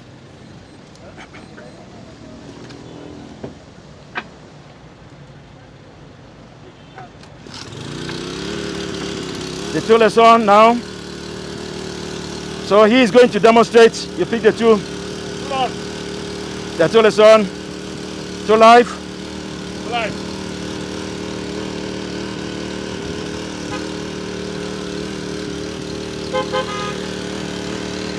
I'll turn it on. Where are you? There you go. Now, if there's something there, by now it will be spreading it. So if it is the door, by now it is opening the door, trying to do that one. And that is the combination two. Now, when it is closing, you can see the edges of the blades. When it's closing, if there is a metal there, it will be cutting it. So cutting is what he's doing now. Anything that is within the jaw, it will be cutting it. So it can even cut the entire roof of the vehicle. It can cut the steering wheel of the person and so many other things. It can cut the pedal. It can spread the boot off. Whatever you want to do, the tool can do for you. So these are some of the specialist equipment that the fire service provides. This is just basic rescue tool. So just like when you came to rescue the victim and the vehicle was locked, this was what you were doing? Yes, he will just close this one. Try to let it go towards where the lock is, somewhere around that place. And then when he starts opening, it will spread the lock open. To spread it open. But then this is not a scrap. It is somebody's vehicle we borrow, so we will not be able to spread for you to see. Yes, the short lines. So that is how it will go. Yeah. So that will be it. Now, if the power unit is not working or fuel is running down, this is a manual pump. So when you connect the tool to the manual pump and you start pumping manually, it will still be working the tools. So there will not be like there is doing so you cannot work. If the power fails, manual is there. So in all rescue situations, we will be able to perform something. And let me quickly add that these tools that you can see are complete rescue tools that when it even comes to collapse structures and other things, it can do much work also at that place. This is just basic. There are more equipment, but then this one will just give you some idea as to what the parcel does. And most accident-prone stations have these sets. Yes, you go to Nkoko, you go to Konongo, you go to Winneba, you go to Mankasi, and those kind of people who are on the highways. You go to Tema, Motorway, Ashaman. Just at the mall, we have a station there, you also have, because of the motorway, and so on. Abelempe power station is also having, because they are also on the N1 area. So those are some of the things that we have. fire service. So these equipment are still used even in fire situations? Yes, of course. If you need to create access where you have some lock that is preventing you from going further, yes, these tools will pave the way for you to enter, and then we will be doing work. But basically, it is mostly used when there is a collision. That is where we normally employ these tools. Yeah. Thank you very much. Thank you very much. The things we call pocket tools. Every glass you see in vehicle is termed as a potential hazard. Whilst using the rescue tools, the glass can break accidentally and then go to where you don't want it to go, in most cases into the wounds of the casualty. So when we get there, we normally manage glass, either by controlled breakage, total removal of the glass, or also we can cut the glass. This is a center punch or spring-loaded punch. What is that is we use it to break glass. So let me just demonstrate how it is used, but then we will not break any glass. When you get to the place, you just position it on the glass like this, pull it a little. When you leave it, the glass is broken. Then we can push it to where we want the glass to go, and then the casualty is free before we start spreading or cutting any part of the vehicle. Now this is what we call seat belt cutter. Where the mechanism that we use in opening the seat belt is damaged, and because of that the seat belt is trapping the person. You just hold here, put it on the seat belt, pull, and then the seat belt is gone. And then we can now bring the person out. So there's a seat belt cutter, this is a spring-loaded punch, and all our rescue tools. But then there are pocket tools. So most rescuers have it in their pocket. You may not see it, but when they get there, they can do a lot with those ones. We normally have cervical collar, we have oxygen sets, we have splints, we have oral pharyngeal, and all type of bandages in there. The medic among the team picks that bag and then go to where the casualty is. Any help the casualty needs with the bag, he will be able to do so much. And also administer oxygen to the casualty. And this also fire service we do. That was a demonstration on how victims are saved or rescued by the Ghana National Fire Service. Reporting for GhanaWeb TV, my name is Amos Eko Kofi.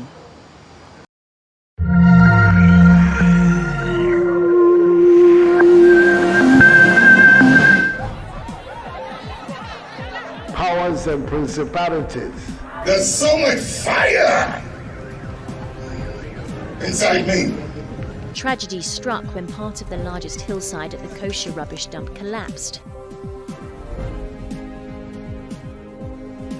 It's going to be fun to see how he goes about approaching this game.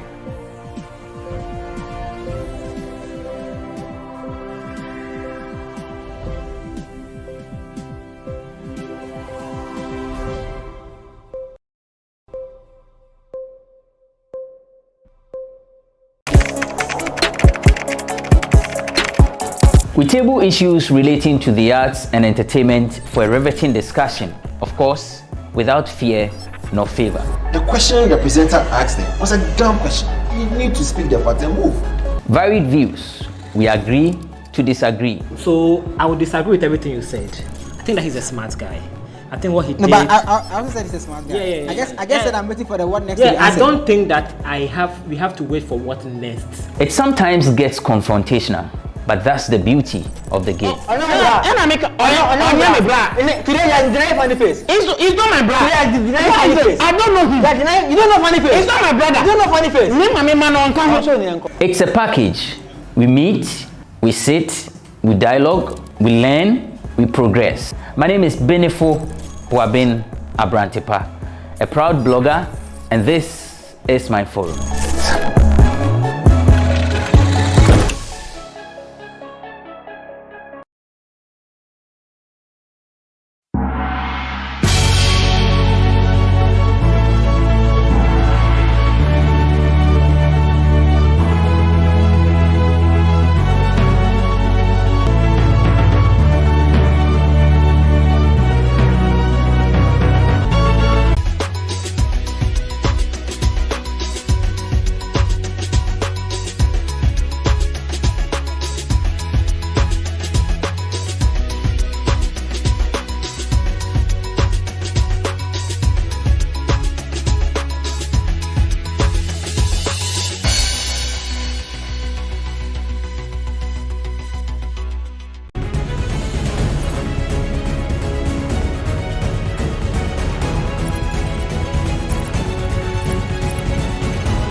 My name is Lieutenant Alexander Kweku Obin, Director in charge Education, Research and Training at the Motor Traffic and Transport Department at the Police Headquarters.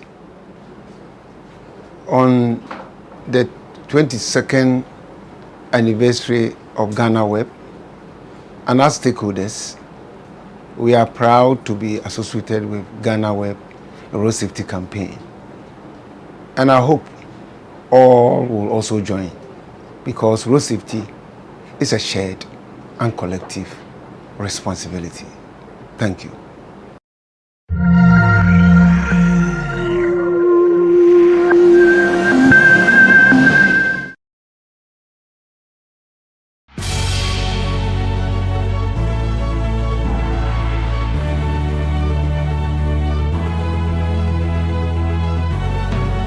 From the dawn of time, people have engaged in several businesses.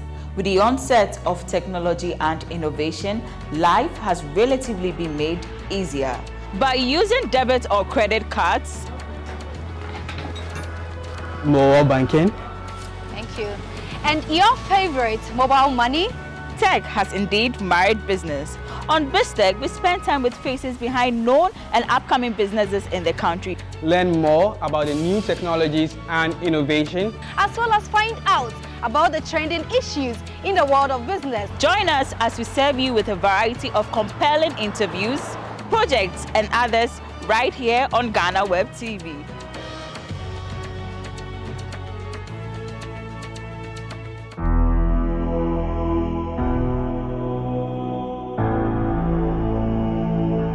My mother especially was carrying me from one church to another, one prayer camp to another, one shrine to another. We prayed for, but we came back home, I wasn't healed. I crawled in the sun, and I became so dirty, very sweaty, and nobody would sit by me, because at the school, there's this mono desk where two people sit, and I was alone on my desk. When I got back home, I told my mother and my father that I think that it's okay. It's okay to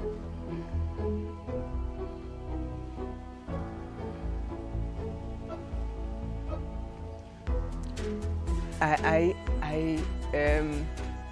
told them, why am I going through all these challenges?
This is how driving is usually done using an automatic vehicle. But we have someone who's doing it differently because of a challenge he has to deal with. He's a paraplegic, which means he's unable to use both his legs because they are paralyzed. But he has found a way around it with driving as a profession. In a little bit, we'll meet our guest and learn all about his story. My name is Wanda Mihigan. Welcome to this edition of People and Places. Let's take a quick break. We'll be right back to continue the conversation.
This is People and Places, and we meet our guest. His name is Ella Ameto Abumachudu. He is an Uber driver who is paraplegic, and we want to find out and hear all about his story. Good morning. Hi. Good morning. Ella. Yeah. Sounds like the female version of Emmanuel. You know, Emanuela. Why the name Ella? Oh, nice. It's something that a whole lot of people have been asking about it, but it's an Ewe name. Okay. Yeah, Ella. It's not actually Ella, but it's Ella. Ella. Ella, meaning yes in a way. You know, when someone is asking you, will you go? You say A. Okay. Well, yeah, A. Ella. It's like to emphasize. very good. Okay, so it's Ella, yeah. not Ella. No, but we brofolize it to be Ella, so that's how it comes. So who is Ella? Right? Ella is someone who is born in a farm place in the eastern region. Complete school, SS there, and try to come to the city to look for greener pastures. But unfortunately, it didn't go the way he wanted. One sad day in my life is when I was working for a company, a roofing company. That was the work I was doing when I came to Accra. But unfortunately, one day I went to work, I didn't come back home working as I do previously. What happened is that I fell from a height, from two-story building, landing bands, sitting, so it affects my backbone. I was operated, praying that probably it might get better, but it didn't go as I wanted. So as I'm talking right now, in short, that was what I'll say. But during that time, I had an opportunity to work somewhere, Ghana Highway. I was working at a toll booth, but they've dismissed me unlawfully. That makes me choose to do this work as an Uber driver. When was this? That was 15th November 2010. 2010. Yeah. So it's been about 10 years, 11 years since now. that happened. Yeah. When did you find out that you couldn't walk normally again? Okay, it's after the accident, and I went for the operation. The thing happened at Adenta Commandos. So they took me to Legon, they couldn't do it. They transferred me to 37, they couldn't do it. All because of money at 37. Finally, they transferred me to Kolebu, and operation was done there. Praying, hoping that probably I may walk again, but after the operation, 3 months in the hospital, I was not able to walk again. So I just accepted, you know. Okay. Yeah. And who were you living with when the accident happened? Okay. Were you alone? Yeah, I was alone. And so when you came back from the hospital and you couldn't walk, how did you manage it? Yeah, it's very hard, but I was able to, because I'm someone, I hardly give up in life. I hardly give up in life because if I may say a bit about my family, I'm the firstborn of 12 children. So I see that to be a burden on me or something that I have to work hard to help my siblings. So I never give up in life. So has your family been supportive in all of this? Oh, nice. My family my family are too much supportive. They are too much supportive. You know, one of my name is Ameto. I actually derived the name Ameto from the accident that I had. So it's an adopted name? Yes. Okay. I gave it to myself during the accident because I can see when the accident happened, the time it happened, those who truly showed me love were my family. My mother, my father. When I talk of family, that is my family. My mother, my father, and my siblings. They cherish me up to now. They cherish me because they know I'm a very important person to them in the family. So they support me from day one up to date as I'm talking to you. Why did you choose Uber? You know, in Ghana, when you become disabled, the society sees you to be some burdensome or someone who can't do anything. I don't know the kind of work that I can do because my educational background is not that much that I can say if I go to a company that I want to work in, they will take me. I complete SS and I did a bit of diploma in ICT, but I don't know where I'm going to get job in Ghana here with that kind of qualification. So I have no option. When I was sacked from the work, a friend of mine who bought this car was using but travel.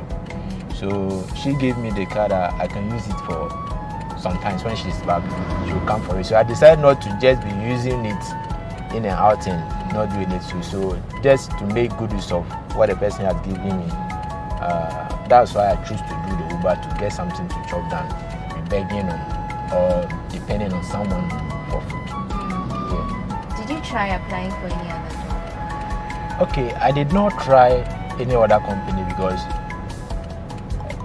the way and manner which I was dismissed from the work, I think is unlawful. So I'm still pursuing the case to see if I'll get justice to it. How were you dismissed? You know, I work with my disability. I can't take trotro. If I stand with my wheelchair at the roadside, public transport don't pick me trotro because no trotro will be ready to be parking your wheelchair and those kind of things. So I use a taxi every day from here to Pobi, my toll booth, to work. So it was highway time. When I was there and they gave the thing to a private man, when the private man came, he transferred me to go and work at a break. And I went to the office to discuss with the HR and I told them that with my disability, if I said I'll be going to a break where the toll booth is and coming, the monthly pay that you are giving me is not going to reach my transport. Because you use a taxi every blessed day. Then they reverse so that I come and work at Pobi Mine. You know, I like Pobi Mine because I have a friend there who I know. You see the wheelchair in the house that the disabled should use like this. Yeah. I do sleep with that my friend. Then I'll just ride that and come to work without taxi. So that was helping me a lot. 3 months after I was working, then they transferred me to Dodowa again. And I went to the office to tell them that, oh, again my name has appeared again. Then they said, okay, wait, you will hear from us. I've been waiting for the company for 3 solid months. I've just been waiting. I've been calling to verify, say, wait, we are working on it. Wait, we are working on it. December, I did it officially by writing them letter that this is the case. I'm staying in the house and they are not paying me and I'm not going to work. So what are they doing about it? In reply to that letter, they just give me a termination letter that maybe for not going to work. So I think it doesn't serve well. December which year? Just 2020. We are in 2021. Yes. Yeah, 2020. 2020. Yes. So you lost your job last year? Yes. When exactly did you start the Uber business? Like which month? Okay. Which year? When I was, it's 2020 because the person bought the car around September, August area. So when I've been using it to go to work because the person traveled around September there. So I use it to go to work and come. But when I close, you know, as I already told you that I love hard working. So when I close, I go to work. So that time I was working with Uber, but it wasn't as permanent like today as I'm talking to you. This is my permanent work that I'm doing. I started working with Uber for 7 months now. 7 months. And how has it been for you? Okay, the Uber job too is very hard. To the best of my knowledge, I don't think it's safe for me because it happens one day when I was driving. I dropped a passenger at Rollins Parking. I was just there around 5 o'clock. Then some guys one of them was here and the other one was there. Before I realized, one was scratching my door here, then another one was there, then they picked my phone and ran away. It was broad daylight. I was just watching the guy going like this. I was like, I wish I can walk. So it's not safe for me, but I don't know. I don't have any option than to just do this work to survive and help my family. How was it when you went to register? Okay. Knowing that you had a disability. All right. Did you have any challenges? Okay. You know, Uber, they have two options. Either you go to the office or you do it online. So me, as I'm talking to you right now, I have not visited Uber office before. I did everything online because the writing of the exam, you have to go to the office. But me, I choose to do it online. So I did everything online. Just I have license, so they didn't question whether I'm a disabled. Uber does not have any platform to indicate whether you are a disabled person or you are an able person. So that registering for Uber work, it wasn't a difficult task for me at all. And after registration, I mean, this is a normal automatic car. So when and how did the pedal come in? How did you design this to work with? Okay. As I already said, the person who bought the car is also a disabled lady. She has been using one. She was the one who introduced me to driving a car with an assist device. So she's your friend? Yeah, she's my friend. Okay. So she bought one and she's using it, and I said, okay, I like this one. I want to also drive. Then she introduced me to the person who manufactured this thing. It is being manufactured in Ghana here. So after getting the car, I just get some money to buy this device, fix it on the car, and I'm using it. Okay. Before we take a break, I'd want you to just demonstrate. Let's take a little ride. Okay. Let's see how you use the pedal. You would have to explain how it works. Okay. Yeah, so that the viewers would know how you manage to drive. Okay. All right. So as it is right now, assuming it's off like this, okay, and I enter my car. You know, automatic, you have to first press the brake. I use my left hand to press the brake like this. When it goes down like this, it accelerates. So you either use here by pressing like this and pressing like this, or you can use this one. If you pull it up like this, it's braking. When it presses like this, it's accelerating. So I prefer using this one to start the car. I'll press it down and I use my right hand to press the. That's the brake. Yes, press the brake. Then I start the car. Okay. So after starting it, I'll still apply the brake, then move it to the drive. I'm good to go. So I hold it like this. I prefer using the right hand because it's very firm for me when I'm using it. And I like to use the left hand. It helps me, it helps me to control it correctly. So as you can see, I just press like this. Then I'm going. He's able to maneuver his way around as a professional driver. This is still People and Places. We'll be right back. Stay.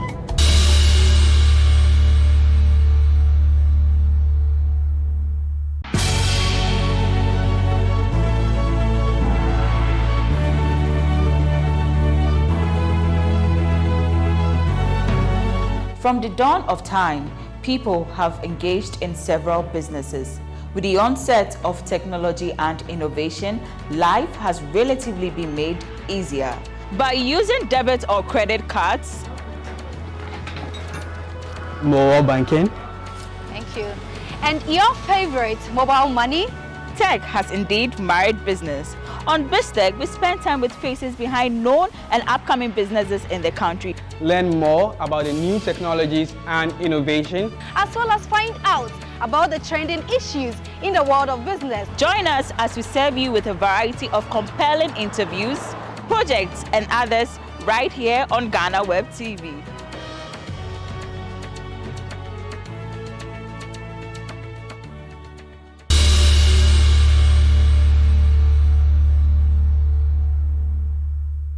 Welcome back. Before the break, Ella was telling us about how he's able to manage driving as a paraplegic. So I'm just wondering though, how are you able to manage the pedal, still steer with one hand and focus on the road? You know, when it comes to driving, I think every driver must be a focused man and very serious because driving involves life and death. So driving with one hand is drive, or you need a lot of experience or focusedness before you can drive with one hand. Yeah. So if I may say how I'm able to manage it, it's just that I'm a focused guy. You know, I don't joke with when it comes to work because I know when you are at the back of the chair, those are the back seat. Their lives are very important.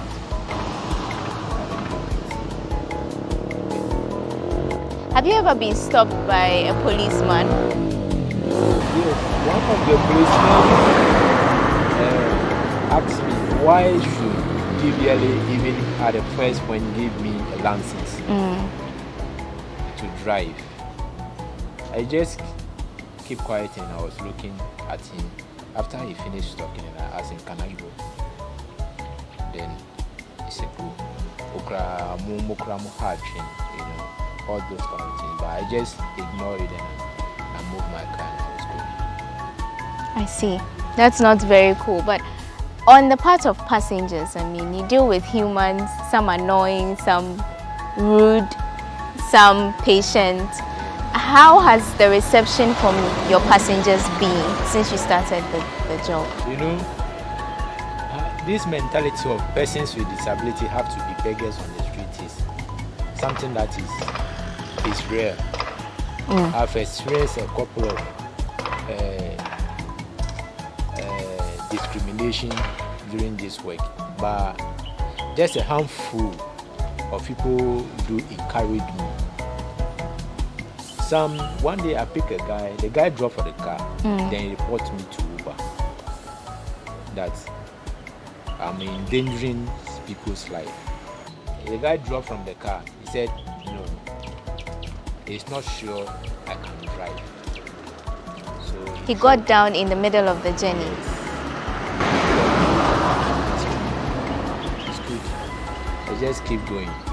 So when it comes to discrimination and people being rude to me, I do experience it, but I take it as part of the work. It's part of the work, so it doesn't bother me at all. Is there any assurance that you give to your passengers that I'm doing this, but I know you're safe? Okay. The thing is that most often, if I don't tell you that I'm a BWD guy, you wouldn't know. You wouldn't know because I drive normal. I can tell you for the fact that as of now, I save more than 1,004 customers, but just a few of them were able to identify that. Because the way I drive, you can't differentiate between a person living with disability driving and an able person driving. You can only see me using one hand to do like this, but if you are not someone who is curious, you wouldn't know that I'm a disabled guy. Okay. And mostly, I don't tell people that I am this. I don't do. Because what the essence of me telling you I'm a disabled? Yeah. Already, black people or Ghanaians, our mentality is disabled are beggars. Yeah. So me, when they sit in my car, if you don't ask me about the device, I wouldn't tell you anything about it. Okay. Because You just do your job and make sure the passenger is safe. Okay. If the passenger is safe, I am safe. So I just do my thing, I drop it and go. But when you see the device and you ask questions about it, I normally tell people I'm happy you're able to see this and ask questions about it. Then I explain how I become a person living with disability. A lot of people ask. Not a lot. I save 1,004, but I can say for the fact that 80% of the people didn't even know that I'm a disabled guy. Okay. A lot of them don't know because they don't see the difference between me and able person driving. So that is it. I don't disclose or I don't give them any assurance. You don't talk about I it. just deliver the job I'm supposed to do. After delivering, you know that I've done my job. Then the surety of you being saved is that I've saved you well. You don't have. Ella, aside driving, is there anything else you do? How do you do your other things? You know, I have wife. So when it comes to buying things and those kind of things, she supports you. So I use that tricycle to go around apart from doing my job with the car. How long have you been married for? I'm young in marriage, like. I mean, did you marry before the accident or after the accident? After the accident, long ago. I married recently, 7th November. Okay. 2020. Wow. Okay, and how long did you know your wife for before you got married? That one too is a problem, you know. As I already said, blacks or Ghanaians, we have mentality of persons living with disability have nothing good to offer. This girl, I've been chasing her for 2 years, 2 to 3 years before we finally settled. The father said he won't agree for a person living with disability to marry the daughter. So we break for some times, like a year. But the thing is that when the love is there, it's hard for you to go different place. So we go then we come back again. We told the man that no. The lady told the man that he has no option. She has no option than to get married to me. Then finally we got married just November 7th, 2020. I see. She's a very supportive wife, I suppose. Yeah, it's true. She's very supportive.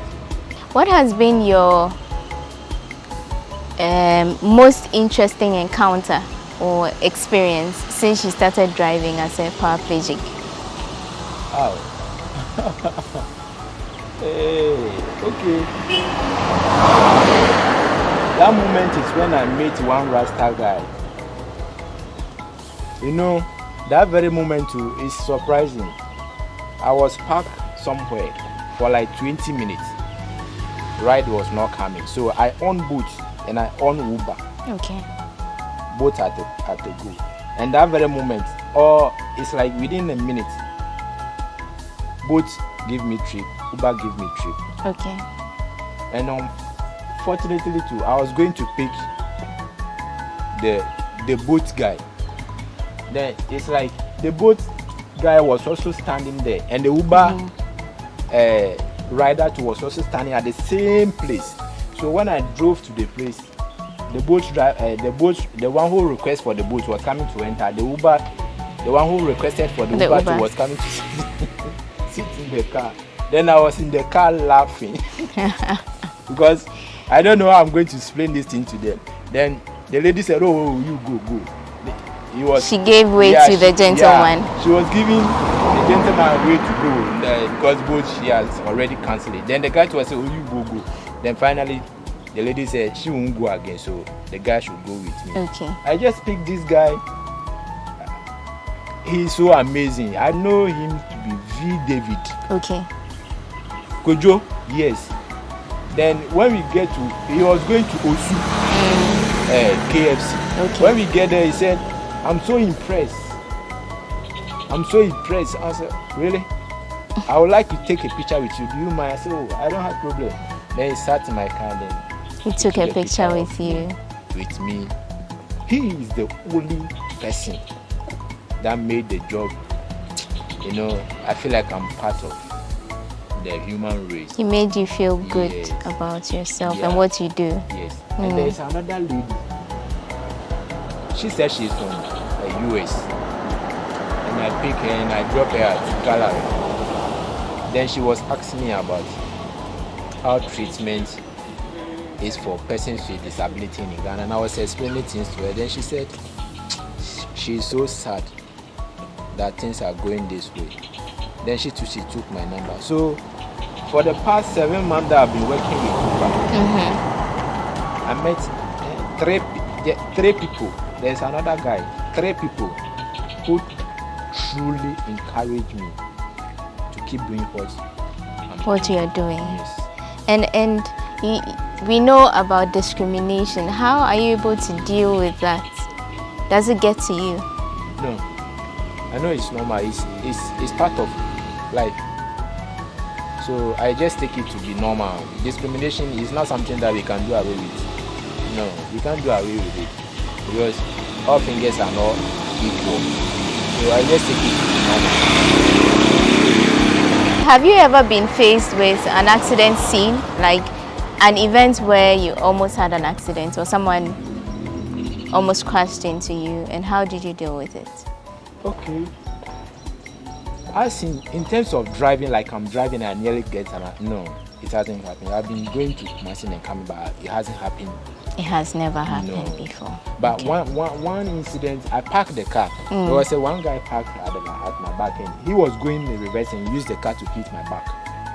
So that, when I say in terms of driving, that is the only time that I get. You had a little bit of but even that one was not perfect because the car was parked and the guy used his car to hit the back of my car. So in terms of accidents, I have no impact. Ella, I admire your demeanor and your outlook, you know, because you're a very strong person. I mean, you've gone through a difficult time in your life, but you're so positive. What advice would you give to other people, you know, who for one reason or the other have found themselves disabled or with disabilities and are finding it hard to move on in life or to accept their fate? What would you tell them? Okay, you know, I got to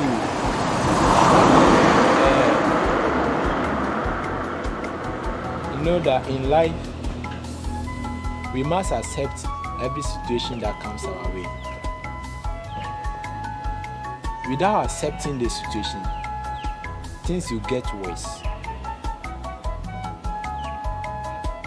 When the thing happened to me, I was going to a church. I always say this thing.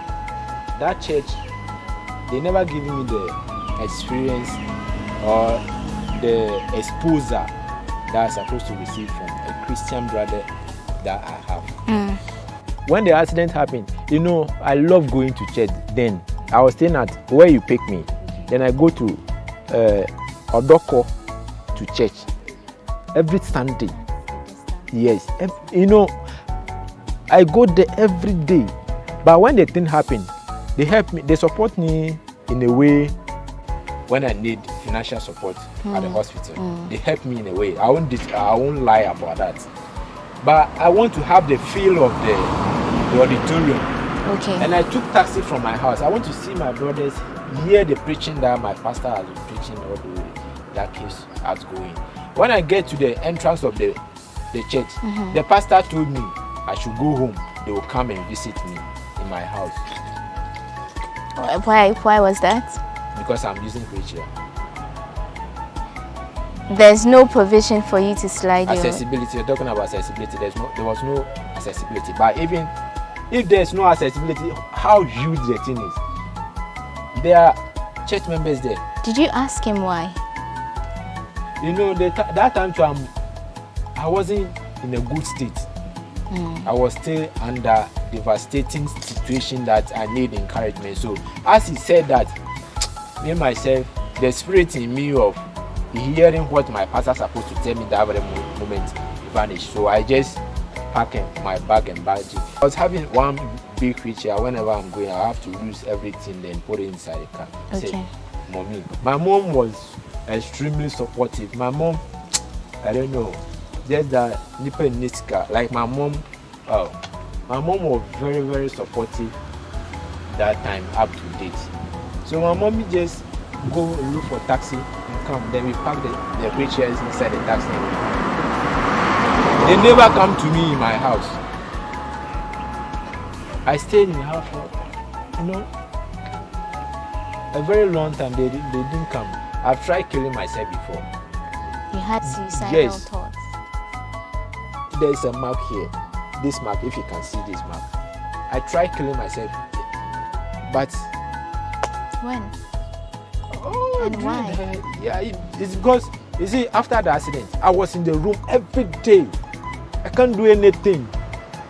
And you know, it's very hard when you are going like this, coming, going, helping people, and all of a sudden you can't do anything. It's something that is hard to cope with. It's difficult. It's extremely hard to cope with. So one day I was just alone in the room. You know, that time when you see I was fair, but when you see me there, you can see I'm white. So I can see like, since I'm not being useful to the society and my family, so let me just end it there. So I took something that would make the thing all come to an end, but it didn't happen that way. Then they took me to hospital. I stay for that one, so I stay in the hospital for 1 week. Then we come back. You tried to cut yourself? No. Okay, it was hypertension. If you know that alcohol, you call it hypertension. Local gene. Yeah, local gene. I took my mother. We do it in our village, so that one is completely good, very very good one, no addictive. So my mom always takes more than she eats. When she went to my village, then she bought a full bottle, 1 bottle. Okay. You know, ours, the way we do it, when you are drinking it, you feel like it's sweet. It's sweet, but the alcohol content is very high. So I drank 1 whole bottle of alcohol. My mom was no, she was going to buy something. When she came to where I was lying lifeless on the floor. Then she has to call people, then they came and then rushed you to the hospital. When we get to the hospital, the way I was struggling, then the hospital glass, you know, when you go to the hospital, then I use my hand to hit the glass. I didn't even know.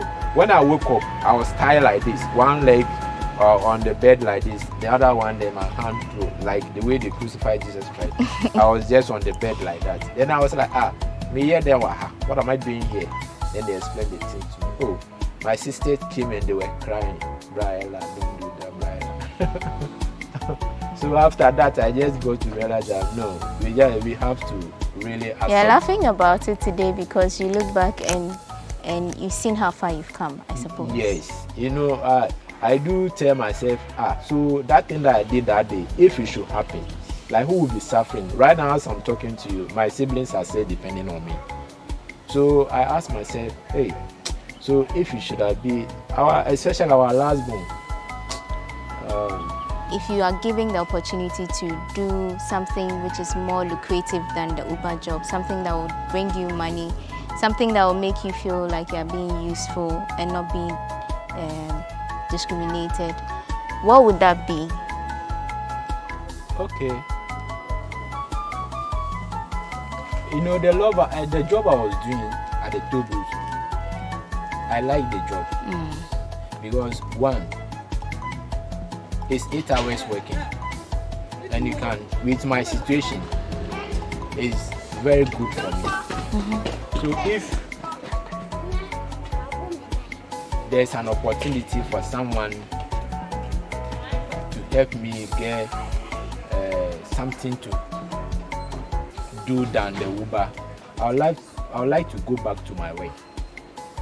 The highway, toll booth, when you are being inside the toll and giving the tickets. Okay. That was what I was doing before I was dismissed unlawfully. So if there's something that someone may want to help me to, I would like to get justice to that discrimination, unlawful dismissal that I've gone through. Yeah. Apart from that, I don't know if there's any job.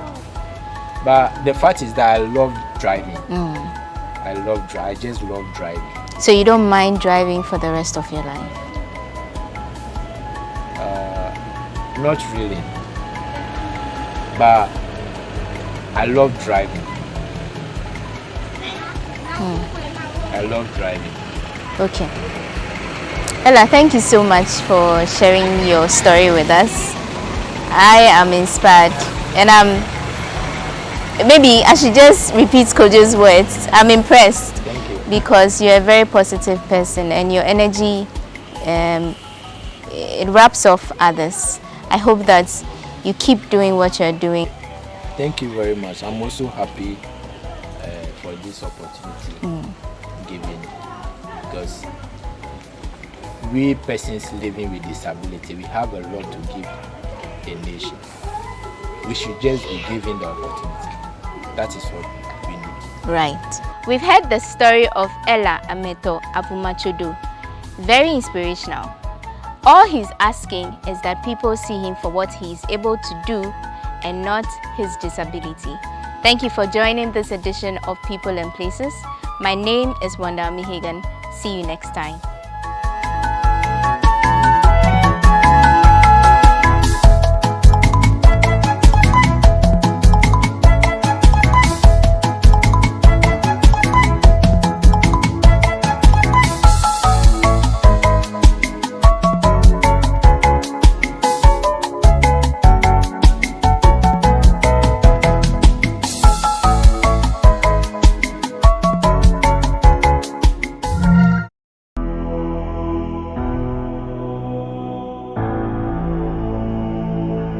My mother especially was carrying me from one church to another, one prayer camp to another, one shrine to another.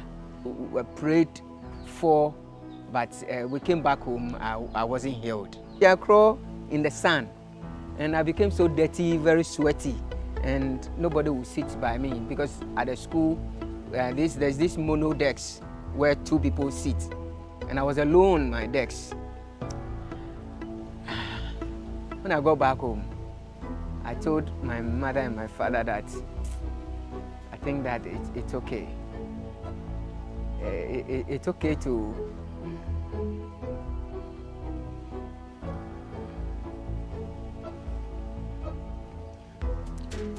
I told them, why am I going through all these challenges?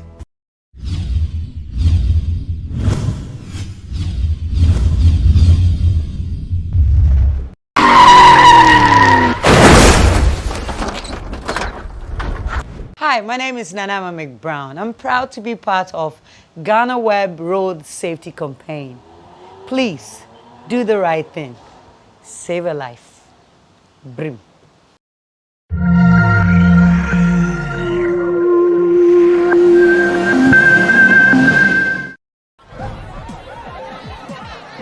Powers and principalities. There's so much fire inside me. Tragedy struck when part of the largest hillside at the kosher rubbish dump collapsed. It's going to be fun to see how he goes about approaching this game.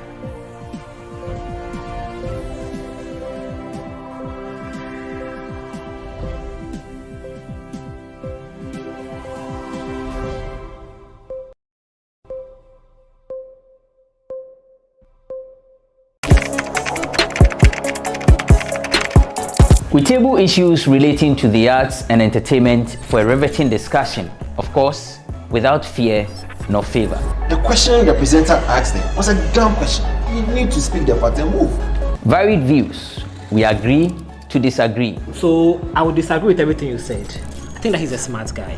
I think what he did. No, but I also said he's a smart guy. Yeah. I guess that I'm waiting for the what next. Yeah, I don't think that we have to wait for what next. It sometimes gets confrontational, but that's the beauty of the game. Today you're funny face. It's not my brother. Funny face. I don't know him. You don't know funny face. It's not my brother. You don't know funny face. It's a package. We meet, we sit, we dialogue, we learn, we progress. My name is Benefo Wabin Abrantepa, a proud blogger, and this is my forum.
From 3 music awards to the Vodafone Ghana Music Awards, the list of nominees for the 22nd VGMAs have been unveiled, and already some musicians are expressing discontentment.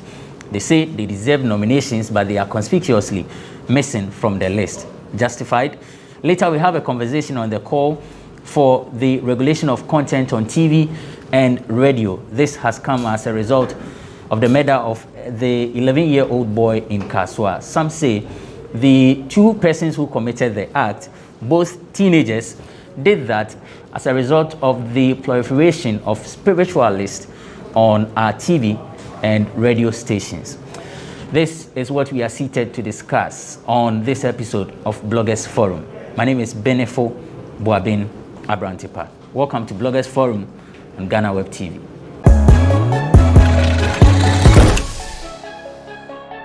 Welcome back. It's Bloggers Forum on GhanaWeb TV. My guest, Nene B, is a columnist, a lawyer in the making. Osaton Sase, Ewada. Nene. Besides, you don't know about. What do they? Nyaba. If your body say, like fruits and vegetables. Oh, okay. Nyaba. Nyaba. Don't nyaba. And a vegetables here atoso dear. Atoso dear. Atoso. Dear. Eto. Nani already is with Nani already is with oneplayafrica.com. Nana akwaba. Me Jesiminia. Also what on there? Me ton content, any ideas. Okay. One Play Africa and One Play Africa networks. Mati. I'll put content, I'll put ideas, other your business. That's your proposal, so some amount for. That's your agent, my artist. A plug a young a quaboche. You're from Ghana to Al Jazeera now. Oh, from here, I'm sorry, my friend is 024 902029. The Councillor Lutrox of Bloggers Forum. Ama Brony is on standby with Nkomo.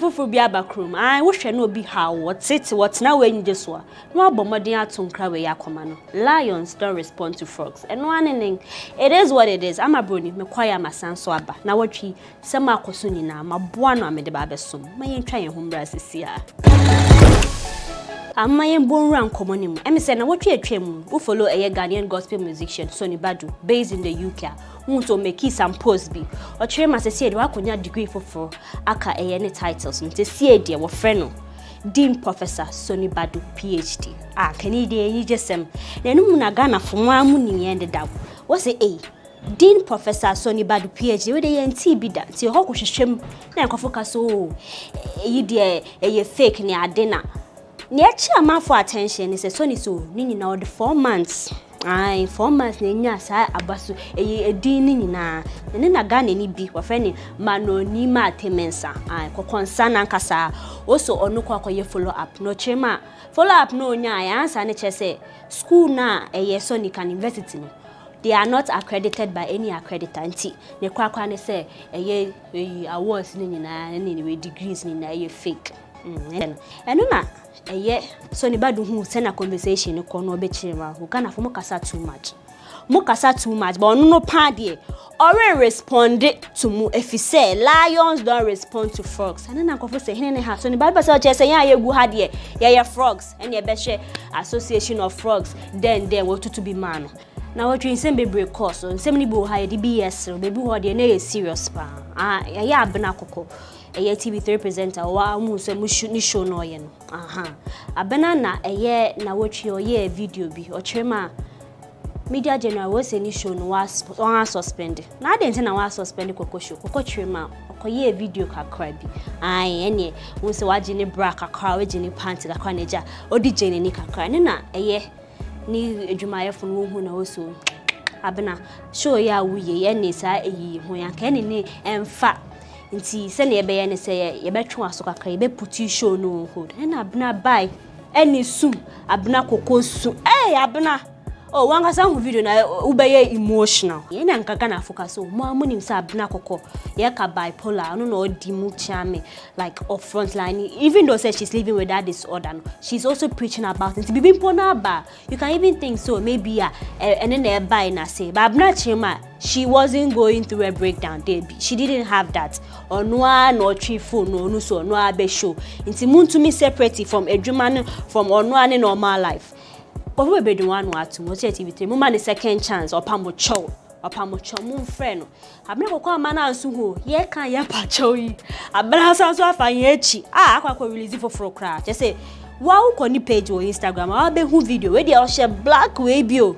Abna ya na ye pacho ba. Asa wo ya ma de na bruso. Yes real baby. Sana Ghana Africa we say adwobro. Young rich nigga, spending plenty dollar. Wow, huni amichena. Yes, shatabando. Na what chin shatabando ho akoba asempao. But shatabando no obo modern akọ boli. Na onu akasa video bi edit to Snapchat. Wo she bando nchen won paswa. Obi akọkọ bi pan oda ne nchen. Akola no so so oye teenager.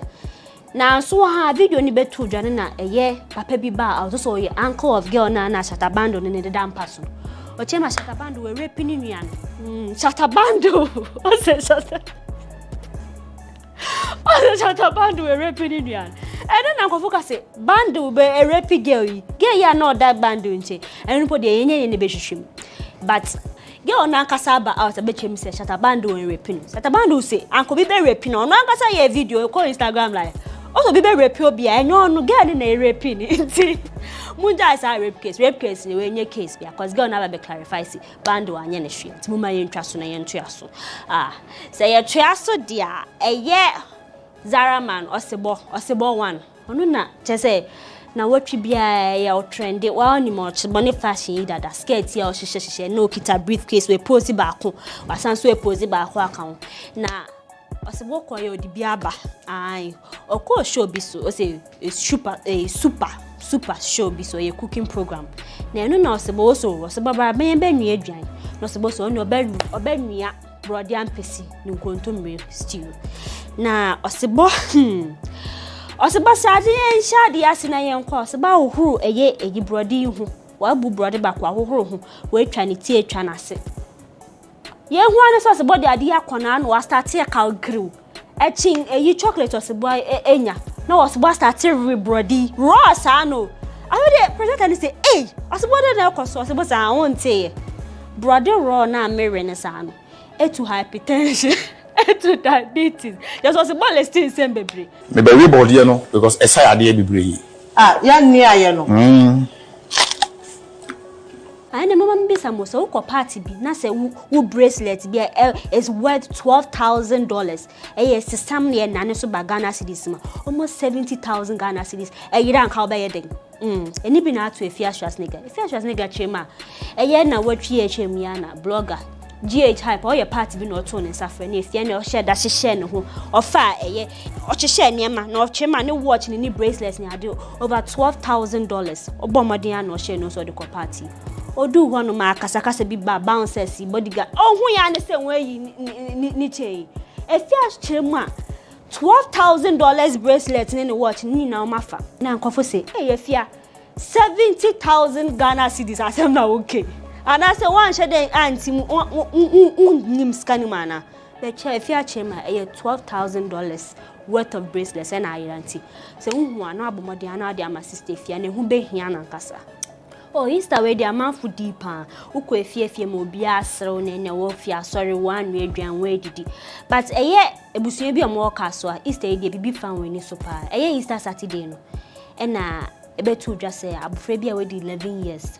Mofre bien teenagers so 16 17 o ma fa ade abonu ko echi ekum abofre anka obisa se wode ne koye den wo se wode ne koye sikedru na ma fo say hey teenagers mu do won koye sikedru na e wo kirema a police fo so won pension na obisa bisa wano wo kirema wo hwe TV na spiritual wa mala first ka ba ne ndo bo e be ma musika den enu bi na wo tie na won so wo se ne sa ade a ye den adamfo ibeko na wo kum abofre ya wo kaso a asem ne ba nkofo bebre akaso Ghana ha ya na ye blame mu mo sorry mama TV so radio so mama akonfo yi kwan na wo ba na first cabra ye be do bo na ma ye betumi ayese ama ani na mo kole ye tie e de wonwe yi 11 year o akokum nsa kodo akoje sekedu enu na nkomo ye didi ya na ye National Media Commission omo chairperson ya bodu aye boaf odin sem bia betu jo chema o sa investigation na police fo ne ba be ka so ye TV malam fo na omo influence ye lazy investigation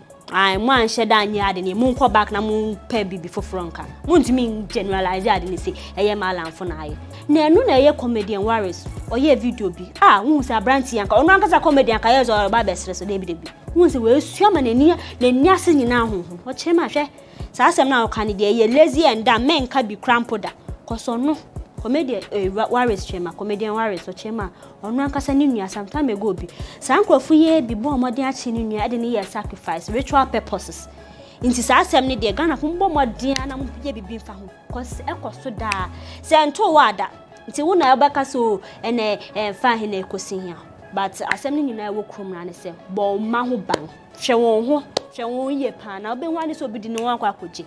Jasem nano, yes, yamma ebusia for a dare to any yamma muso yacopan. A jebo, Jenya ba. I Vodafone Ghana Music Awards, nominee list no more release. Ne no na wa oni we ka VGM na ye hwenim pa say this year come include a year Stone Boy and Shatawale, a dancer artist. But this year so man for one can. While Moon said some time ago, Moody Betu so they say the man left a banner, then fine. Nan coffee being one Stone Boy and Shatta was so. Why am of course the more release banner, there was no professional. One friend and one my aunt and uncle, and one is sending a media news say more release banner. One day, Nanka worrying partake, but I've had less naba, you so this year moon count. Among count. Now go for bebre, and one anchor was expected to be nominated one way yebi. They say their dinner, 1 hour set record also be upon kita highest nomination. Kofuka, when you say also artists were nominating for any category. I say category nominees no more and afe binum who come pan. Aye. A year floating stone rapper or chema. This year VGM. Na mwacha nmuza awards kim na nsheda anya papa cause o hwe ni mpa sanka aya afi 2021 ko benya nomination ba we nya bi nti ono ne asem wo kan nyina ne say awards kim ne cannot be trusted but flocking say me check me VAR ma enya wo na sometime ago ko je award yi bia wo dan wa asi ade na afa de this time afa akon ho a wo say enya credible hey Ghana fo enya me sorry so hama broni na watching your course in a media brem. Diabrantepa, so muna to assume. And that's Amabroni with Nkomo issues happening in showbiz. Now watching the Dewa. Aye, frogs and lions na omonyan tokano omoko. Nene. Then are the echo. Massa. Some catch us many admission go school. Yeah. I'm going to learn for a graduate degree in something. And hopefully, I'm really inspired this week. Because, you know, in the US, they don't tell you the number of years you're supposed to do your degree. They just tell you the number of courses you're supposed to take. And then you will decide the number of years you would use to take your courses. You can decide to take 1 credit or at that pace, or you can do. If it's 24 credits, you can do 24 credits in 4 months. Yeah, if you have the level of grace anybody has. So I'm aspiring for that level of grace and miracle so that I can do 24 credits in 4 months. So that at least he's really inspiring. You see, the thing about people hiding behind the clout or the cloth of I'm a man of God, touch not my anointed, don't speak ill of the man of God, you know. Let me tell you something. As a Christian, we are all men of God. You understand? The Bible says that, your friend is saying, we were created in God's own image. No, the Bible says that confess to one another and pray for one another. If you have the power to confess to one another, that means that you have the power to check one another. So if me, a man of God, who realize that another man of God, who Sonibado is, is going or is talking in the nonsense, I have the spiritual power and backing of God to check him. So they should stop that nonsense of I'm a man of God, I'm a preacher, I'm a minister, so you shouldn't say anything about me, you'll be cursed. The curse will come back to you yourself. You understand? You can't just claim you are a man of God and anytime you open your mouth, all that come out of your mouth is negativity towards the word or the other people. Where is the love Jesus asks us to spread? But that's not in the case of Sonny Badi, because he does social media posts and encourage people. No, but then when people say something about you, the first reaction you can get or give to them is to attack them and say negative posts about. You see, when you do a general, you are blessed. It's different from when you target somebody and spew curses at them. You understand? You are targeting the person individually and focusing your energy and your spiritual authority on the person. You understand? That's habit need to stop, you know. And I don't know, Charlie. He says he knows the mindset of his people. That is why he doesn't live in Ghana. There be a negativity. Okay, he should keep his mindset wherever he's living. If he is a man of God and he thinks that he has a ministry to, isn't changing mindset part of the Romans chapter 12 verse 1 to 2? So for call. It's a renewal of the mind part of the job of a minister. So if you think that your people have a negative mindset and you call yourself a minister, is that not your job to renew the mind of the people? Is running away from a problem what you're supposed to do as a man of God, and you call yourself a man of God, and all you can do is run away from a problem and say that because there's a problem I'm running away. Sorry. Nana. Abante. Then echo. The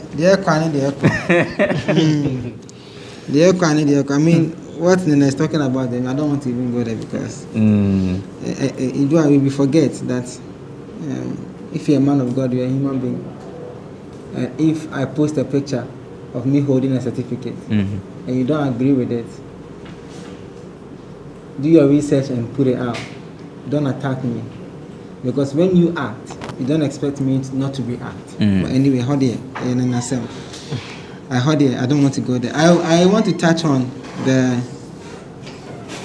is it exactly, are you guys quoting what comedian Waris said, or is not correct? It's not a verbatim quote. Which of his stories? You are very dumb. Yes. For blaming. He said it. I don't want to think that young comedian Waris really said dumb to the National Media Commission boss, Mr. Buda Yabafo, because then he just showed his level of ignorance as a comedian. What am I saying? And probably, I know he has followers. Comes back to what Nene was saying. So Nibadu says, I know my people. And then said, he has followers who will not weigh what he said, and they will support him by insulting a reverend man or somebody who has worked hard to achieve what he has achieved. What did the man say? Or say, man yen kase TV na de yi o TV so no pe. Ana ye cause of say in kolam yenu ekoche omunya ketwa 10 years old boy eden eku no. How is this done? How is this thing done? We've been in this country, I have said it on this show before, that our bear for 4 years, man, social media and new media. It is what is costing us as Ghanaians, because the level at which the people who brought it and what they have gone through in their life, over 100 or 200 years, they've gone through it. It is for them. It's easier for them to connect with some of these things. We are here and we said traditional TV and radio is dead. How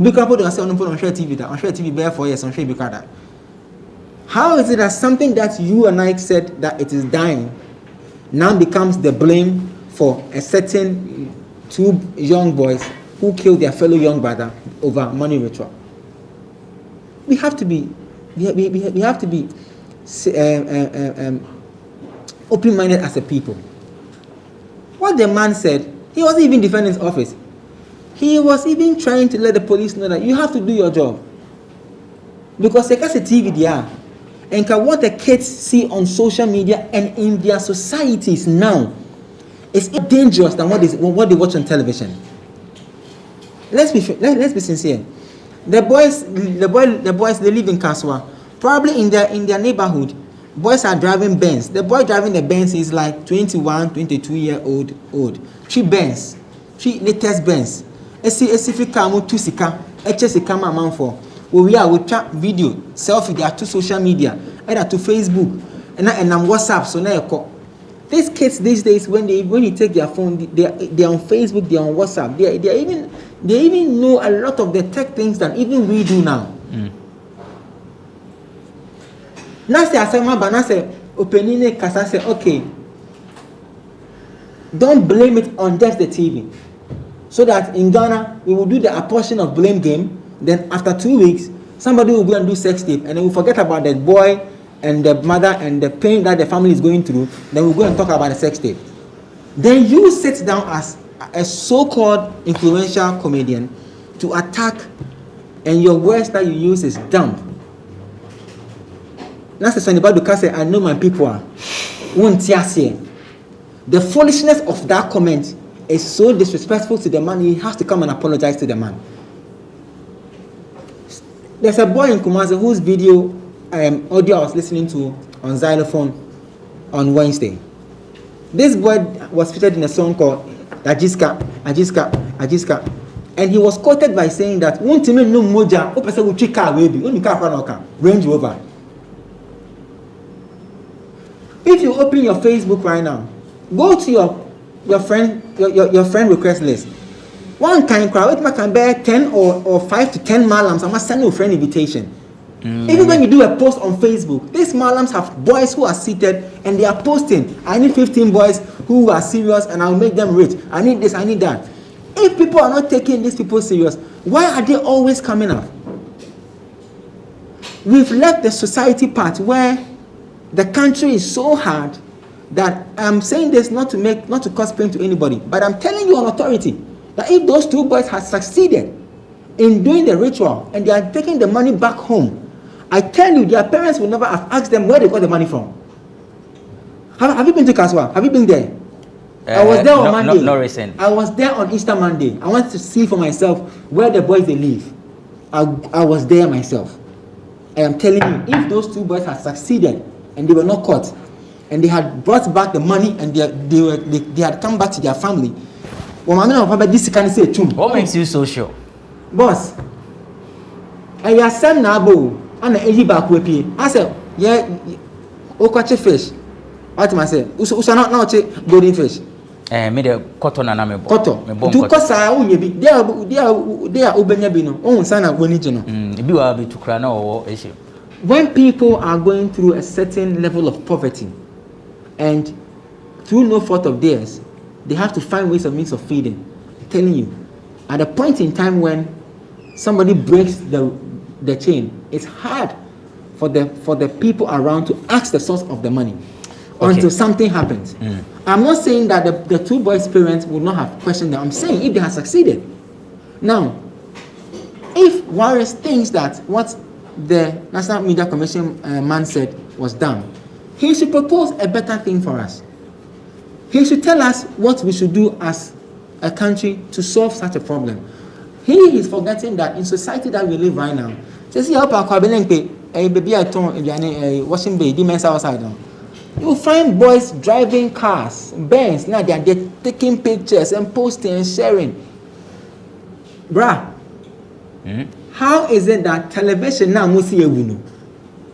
is now the biggest influencer for somebody killing somebody? Okay, so let's take a break. When we return, we will have an extensive conversation on this one, TV and radio content, the call for some level of regulation. Some say when we do this, it's a way of gagging the media. There are also concerns that if we fail to apply the brakes, we will see more of these. But who is supposed to? Because the National Media Commission says it doesn't lie within their mandate to, regulate content. We are back to have a discussion on this before we do the VGMS nominees. It's Bloggers Forum on GhanaWeb TV.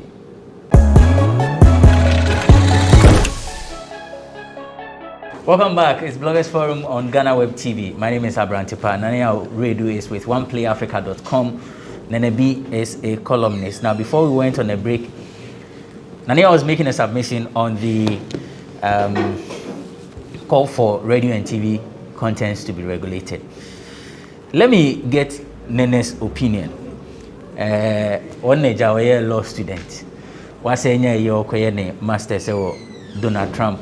Open Grace. Like Sonny Badu Grace, I'm waiting to born sharp. Now we are the postia, and in call for a castle in the Obwa. Some frogs. Lions or Dr. Frogs. So, this issue, what's your position? Do you think that the radio and TV contents are to blame for what has happened? Okay, so and that there is the need for the content to be regulated. Let me start from where I ended on the Sonny Badu issue. I said that when I was about to say, I don't mean kind of I said it. I said that I'm a religious person, right? My God. I'm a very religious person. Apart from chopping women, I don't sin. Apart from the chopping women, I don't sin. There's a thing. Okay. I like being religious because it provides me with some form of comfort, clarity, and guidance in life, right? And also, there is a level of problem that comes with being religious, right? Because being religious is a form of looking up to an authority that is hovering over you, right? And because you have an authority that is hovering over you and you believe that your life revolves around what that authority does, in most people who are religious, it creates some form of authoritarianism, right? Or some form of crave for authoritarianism, where if you are a religious person, you believe that you don't have any control over your life. So everything that happens is as a result of other people's action and not your action. It begins with it's as a result of God's action and not your action. Then it goes to it's as a result of other people's action and not your action. So anytime something happens, for most religious people, the first thing they think about is, whose fault is it? Not my fault. Whose fault is it? That is why in a lot of churches there's a lot of focus on the enemies or, the enemy and blah, blah, blah. Because it's always another person's fault and never your fault. And I don't think that is biblical for me. I think that God gave us free will for a reason. You understand? And so, Ghana is a religious country also. So in Ghana, anytime anything happens, the first thing Ghanaians do is look out for who is to blame for this. And always the blame is somebody else apart from me who is talking. You understand? So it is the government, it is the media who is not doing something right. That is why my life is not the way it's supposed to be. I told my dad when I was young, right, that he said I was singing some lyrics or some song, and he felt that lyrics was not the way it's supposed to. It's a Christian supposed to sing those lyrics. And I remember telling him that, and he used the expression, I didn't raise you that way. I was like, you're not the only person who raised me. Jay-Z also raised me. Actually said that to my dad, I was dumb, but still. The point I'm trying to make is that, the media does have some influence, but I made some post on Facebook on Sunday, right, that I always gravitated towards rap music that had positive message. And you know why I always gravitated towards those rap music that had positive message? Because of the value system I was raised on. You understand? The value system attracts what gives you what you want to be and what you look up to. So there's a lot of content on the media. People's value system determines what they watch on the media. I don't watch Christian channels. I'm a Christian because I don't like the type of music they play. Instrumentation, maybe. But there are some people who that's all they watch. Me, I only watch news channels, CNN, maybe I'm TV that CNN. There are some people who only watch movie channels. You understand? Mm-hmm. And all of us have the right to decide what we want to watch. You understand? Mm. And so, when you say, I read the press release by the Film something, National Film Authority, whatever their name is. When you say you are coming to regulate content, will it include live content? Will it include news? The point I'm trying to make is that I've always said on this show several times that I am 100% anti-censorship, because you see, the thing about censorship is always a knee-jerk reaction to some problem that this type of content is on TV. It's not a knee-jerk reaction. Censorship is almost always a knee-jerk reaction. If you work with a Pan-African television or that is, you see, when you measure a particular TV station, that is their content they want to promote. Type of content they want to promote. It's not knee-jerk, because censorship is not knee-jerk, because there are times and everything. If you read television, if you do television, they will tell you there are times where you can show A, there are times where you can show B. You can't show B on A time because it's wrong. It's not knee-jerk, bro. That is not censorship. Censorship are two different things. It's not knee-jerk. It's not censorship and examination. You see, and those things, they are not knee-jerk. Let me it's part of television production. Why do you say it's knee-jerk? How do you say I remember I wrote 2 articles last year on GhanaWeb about one about the COVID, the law that was passed, the imposition, and what's the name? And there was one about the censorship issue. I remember talking specifically about freedom of speech, right? Mm-hmm. And one of the antidotes I used was I used the story of Adolf Hitler, how there was a law that was passed because there was a particular issue that was happening in Germany, and the people felt that they needed to give Adolf Hitler more power to rectify that issue, and by giving him more power, he ended up becoming what he became. And everything Hitler did was legal according to German law because he had the power to do it. Mm-hmm. You understand? But that's how censorship works. Yeah, but that's different from censorship television. Always begins with It's not censorship. Hitler was it's different from television. I mean, listen, when we were kids, Adolf Hitler had the power to censor even phone conversations. If it is knee-jerk, why is it that? If it is knee-jerk, why is it that when you were a child, your father will censor you even from the things that you say? It's not a knee-jerk. That is not censorship.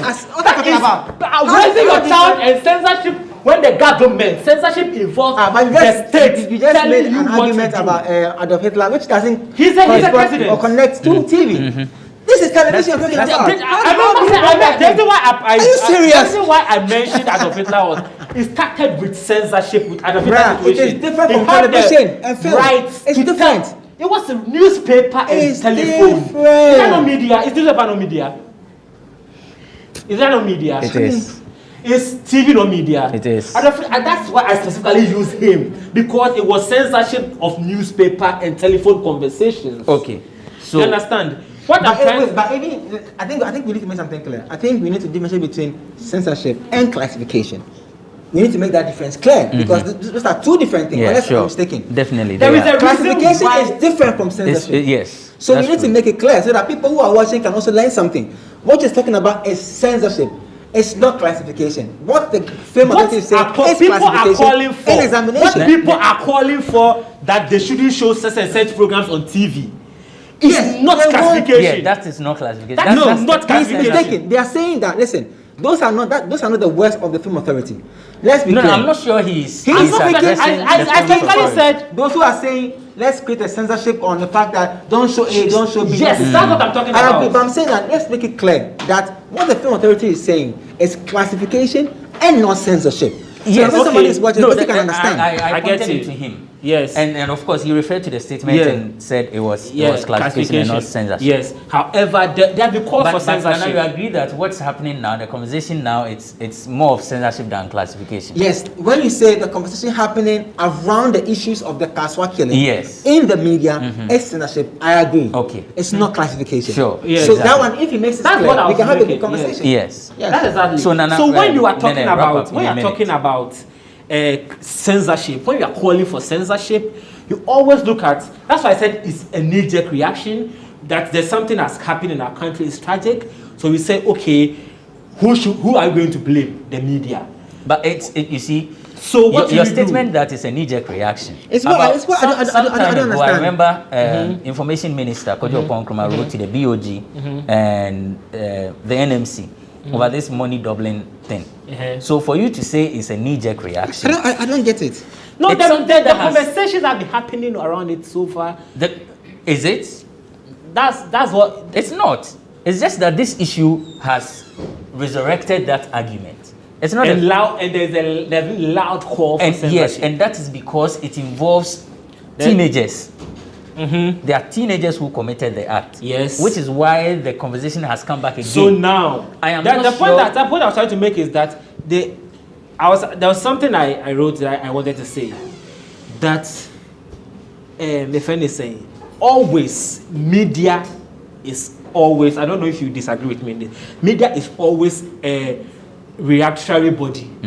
Media hardly does media set agenda. Okay, so you are saying, understand? Essentially, you are showing things that the people is based on what the people are craving for. If that type of content is selling, would the media not put it on? So essentially, you are saying that we should allow the ritualist, the spiritualist. People have their belief systems. I don't believe in traditional African religion. I don't know how it works. And people have their belief systems. Okay. That's somebody's belief system. I'm a Christian. I don't want the government to tell me what to do. Nana, you understand? Yes. Okay. See, for us to sit here and say that censorship is a knee-jerk conversation, I don't think so. I feel that there are things that in our country, one, we are growing as a country.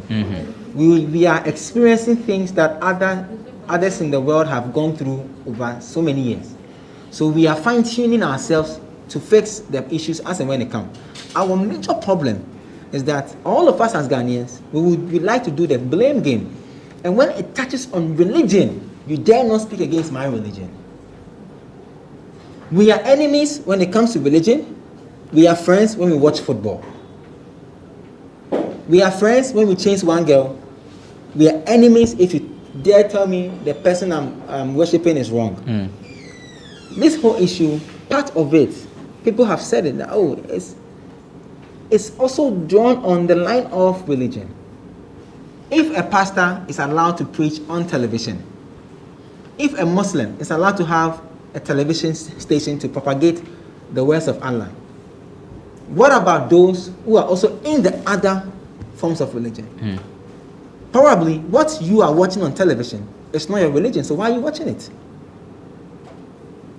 You don't believe in somebody saying, "Me penipa 15 on my serious, I'm almost sick." You don't believe in that.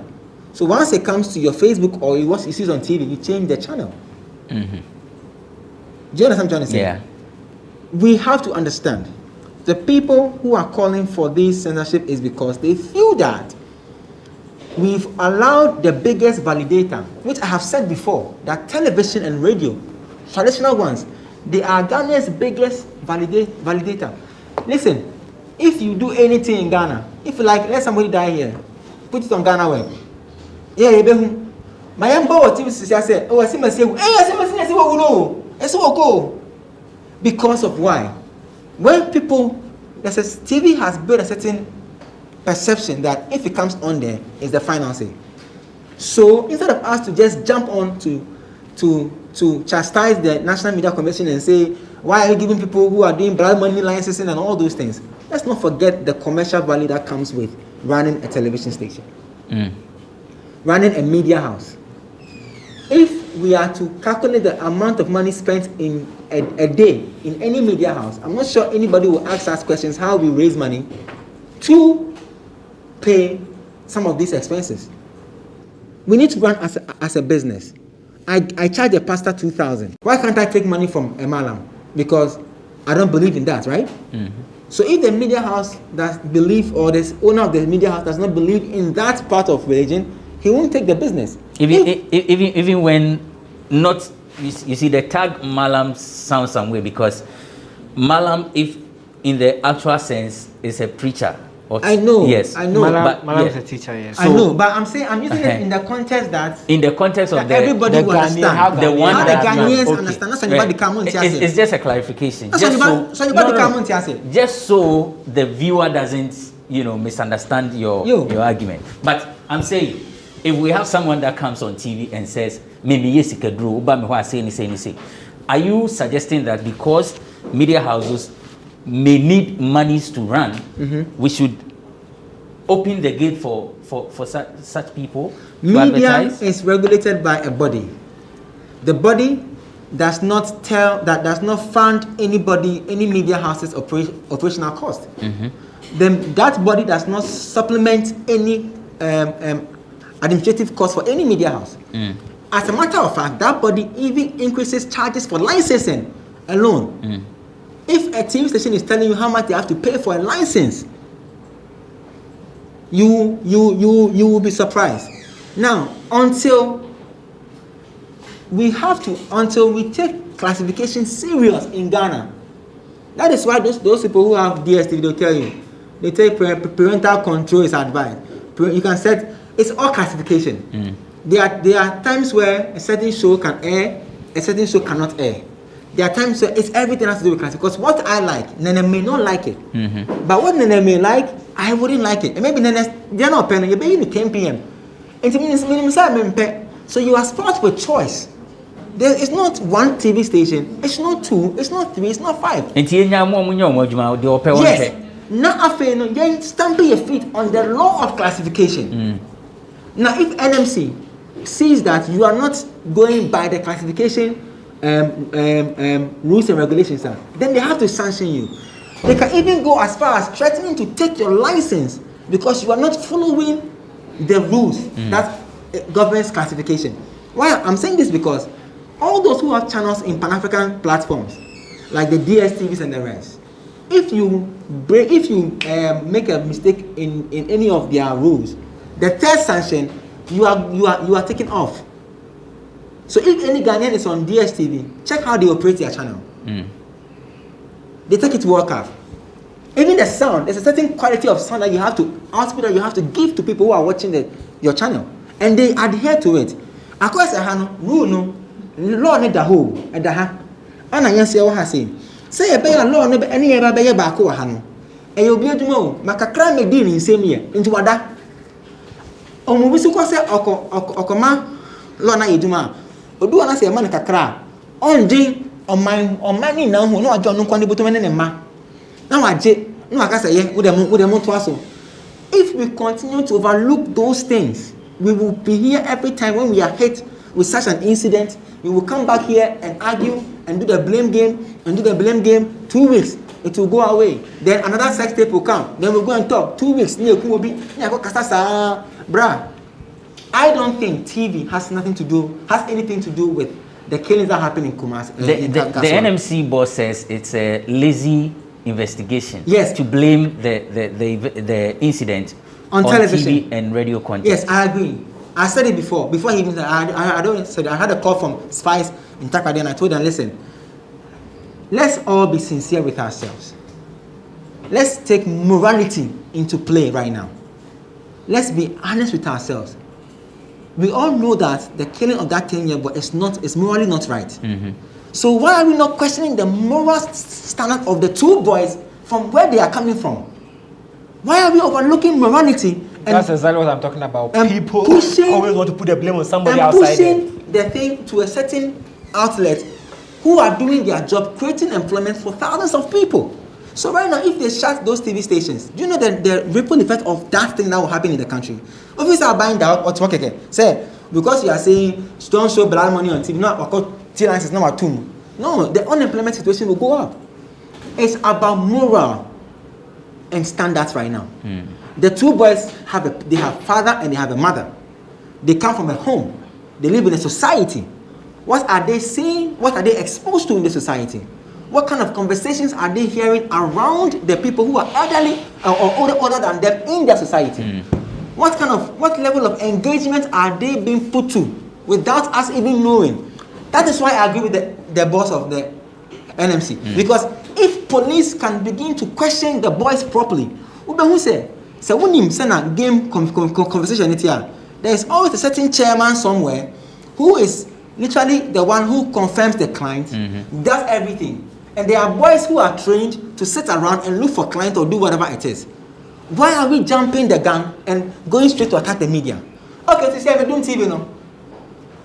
When you're home, but there are thousands of that death, this kind of death that happens in Ghana, I will be answering.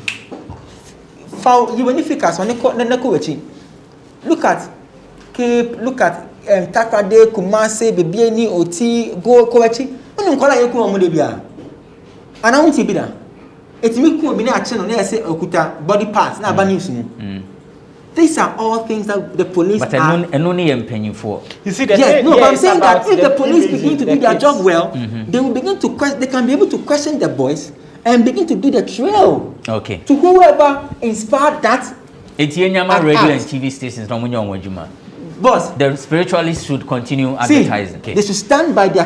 When we talk about the law, there's something we need to talk about the boys, right? There've been a lot of abuses of their rights. You know, there's a juvenile act, right? Boss, they've killed somebody. No. No, you see, the point is. No. Let me finish up. Let me come. Let him make the point. But of course, they've killed somebody. But at the end of the day, they still have rights. They still have rights. What are you talking about? What could I say is right? What could abuse is right? You think they don't have rights? Hey, sir. The court has not pronounced them guilty yet. Oh, wow. The juvenile, let me finish talking. The Juvenile Act has a specific provision about protecting the identity of minors who are under investigation. Their age, everything about their personal information is not supposed to be in the media. We understand that the age of one of the boys is being contested. Yes, he's not a minor. How did the age become an issue of contention in the media? You understand?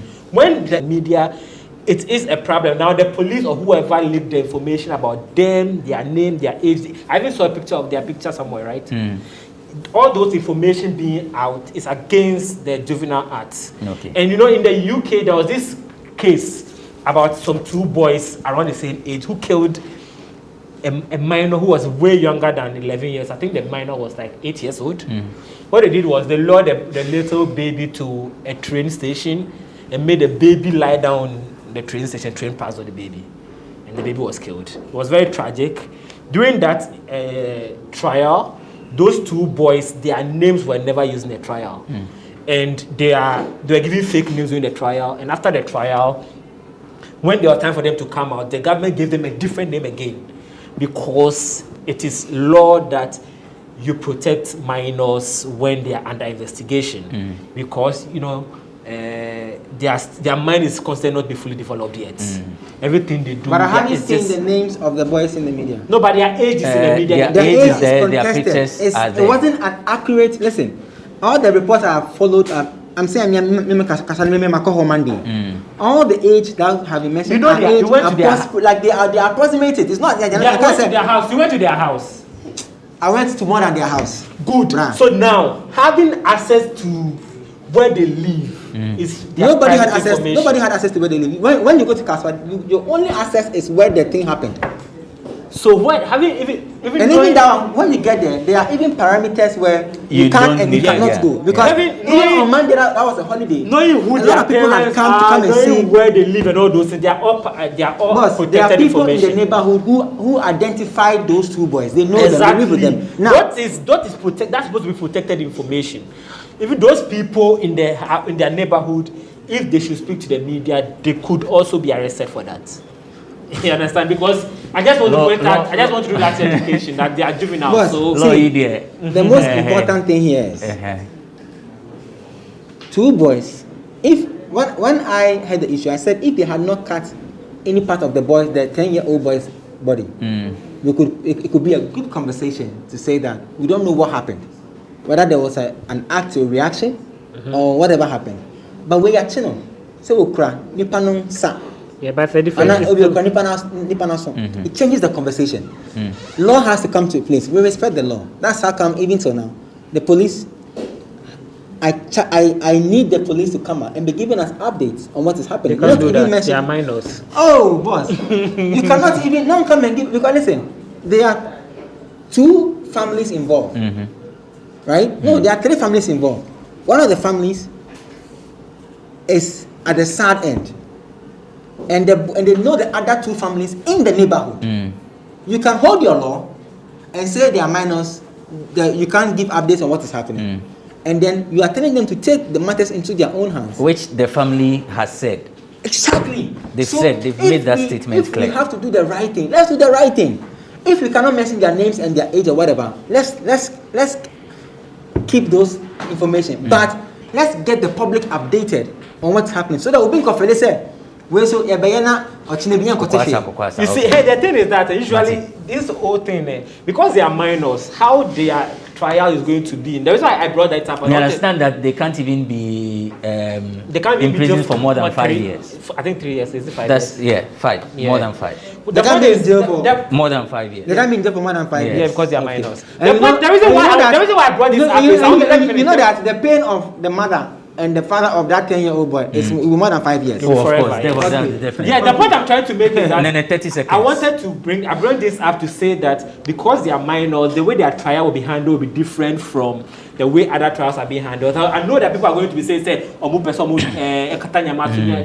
minors, so the law is going to treat them like minors. Boss, we don't want the law to treat them as minors. We want the law to take its course. Listen. You have to do that, right? Listen, if you say the law should take its course in Ghana, it is due diligence. Okay. That's what happened. That's what they say. If you say they are minors, that's what they say. You want the law to if you say I didn't see you. Law now you can't book no, if you ever see who say you implement the law, no. Okay. Yeah, what am I saying? The case is in court, so let's see what happens. For example, let me say this. Say for some, their trial is not going to last for more than 6 months. If for some reason maybe a DND and the trial go more than 6 months, the judge can use that as a reason. Will have to use that as a reason to free them. Rebecca said, "Oh, the law didn't take his course, but the law did take his course. The trial maybe went over 6 months because they are minors. It's me, I release you." Yeah, that's it. Yoko break. When we return, we'll do the VGMA's the 22nd edition. The nominees have been unveiled. Who deserved a nomination? Who didn't? Nani Rebecca said, "You can't but I was say you can't." So we'll be back to discuss the list of the VGMAs. Welcome back. It's Bloggers Forum on GhanaWeb TV. And quickly, let's look at the Vodafone Ghana Music Awards, the 22nd edition. Now, on April 3, 2021, which was Saturday, the board was done with its work, and so the list of nominees were released. Omisha Siemfri Neneho.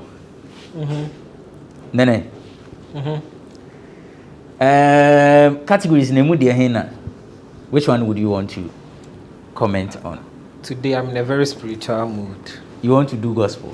What do you think of hip hop? Not gospel per se. I just want to.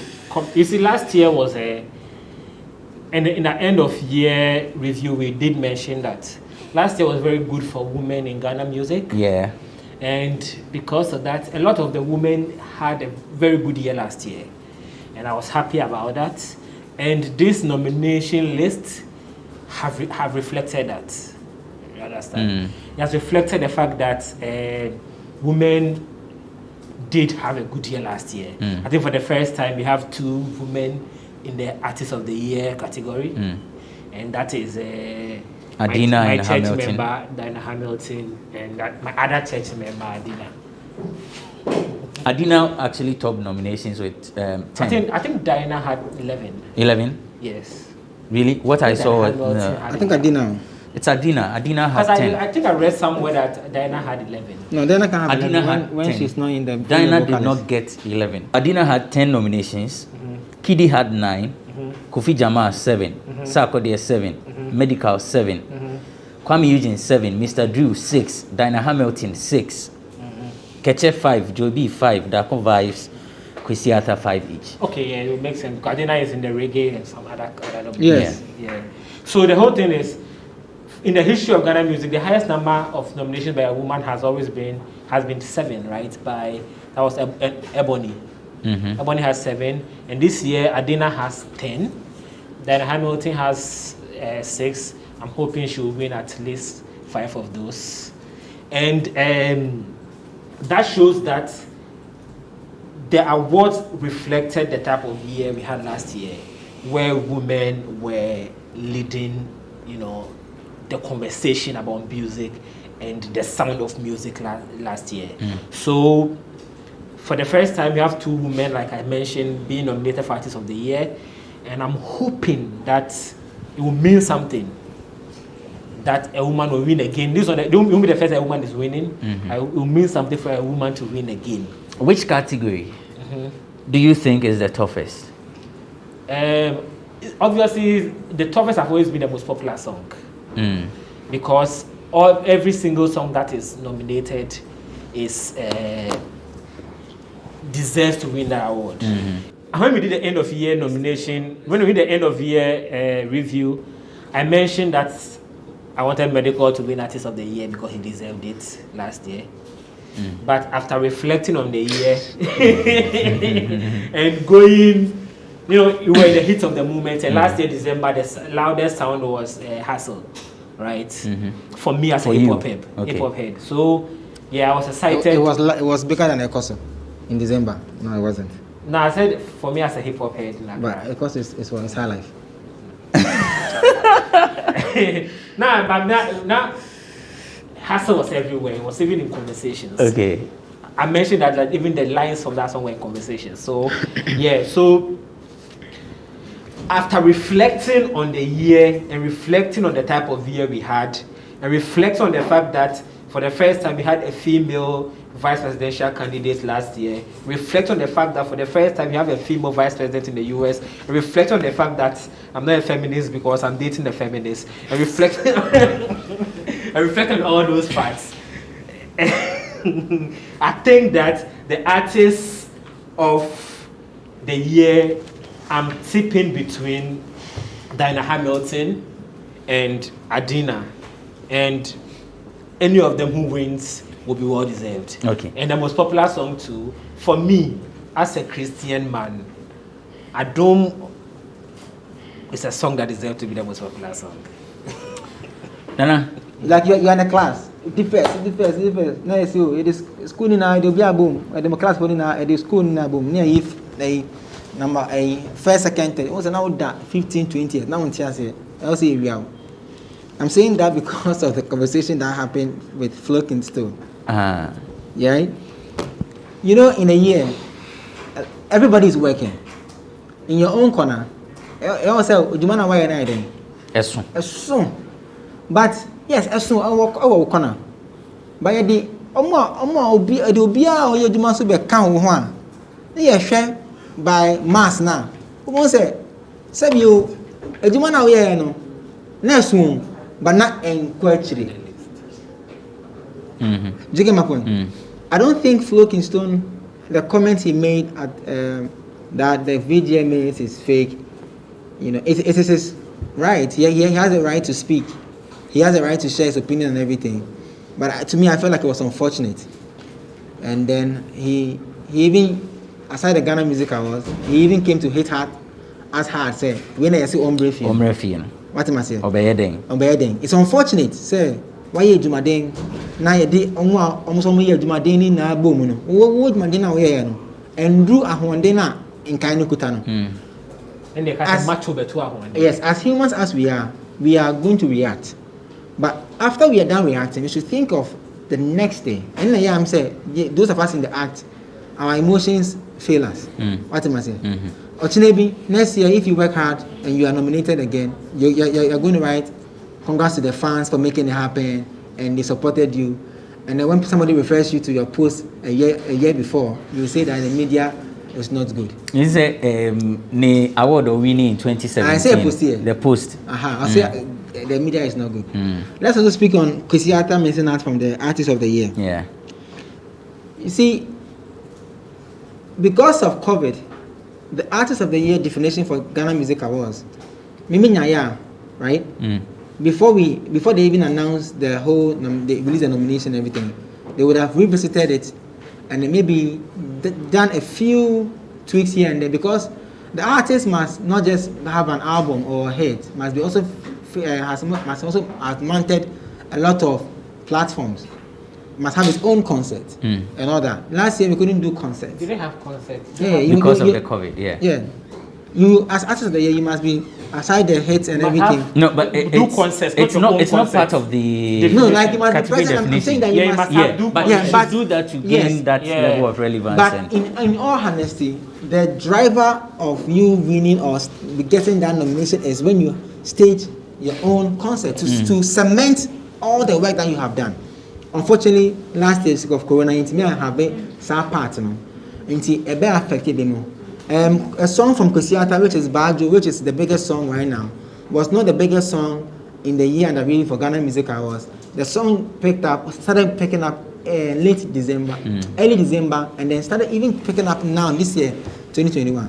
So fans must understand the two. With regards to what category is the hottest now, this year I don't think the hottest category is Song of the Year. I think it's the hip hop Song of the Year. That's where that is the biggest award that will go out on the night. I'll agree with you on that. Because there are songs there, there are songs in that category. Bra, Enyagro. Second to come is the New Artist of the Year. Yes. New Artist of the Year. And you see, Oja pa. As for Rapper of the Year, we all know who the Rapper of the Year is last year. You understand? We all know who the Rapper of the Year last year. For them to play nonsense.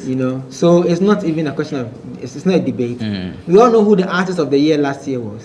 And he's the only artist in the history of Ghana Music Awards who has 2 songs in one category, ever. Even see that. Kitty.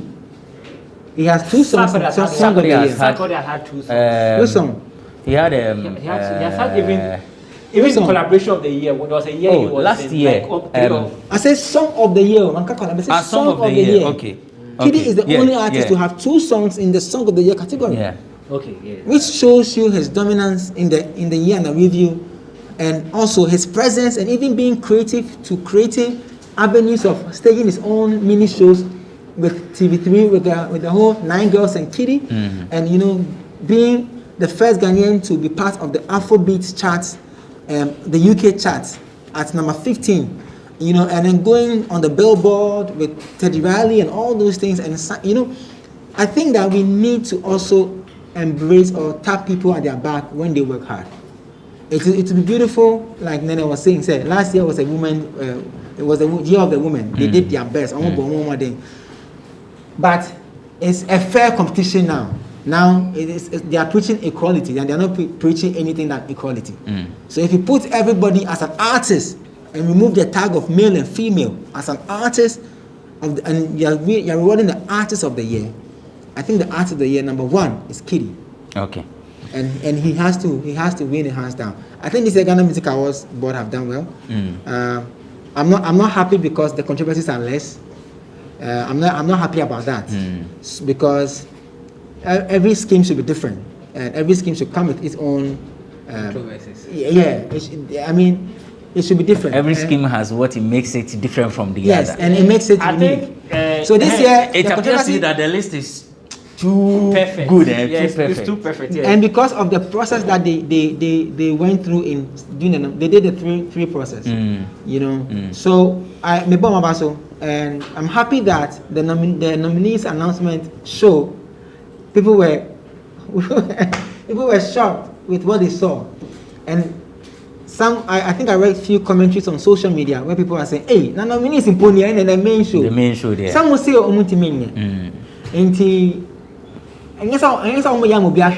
but for the growth of our industry, that what is coming, Ghana should be ready for it. Nani 18, Nani already is with oneplayafrica.com. Nenebi is a columnist, so we've been having a discussion on the alleged ritual murder happening in Kaswa and the call for the contents on radio and television to be regulated. The VGM is also out. Please vote for your musician or your artist. And yes, sir, did you vote? Did you vote?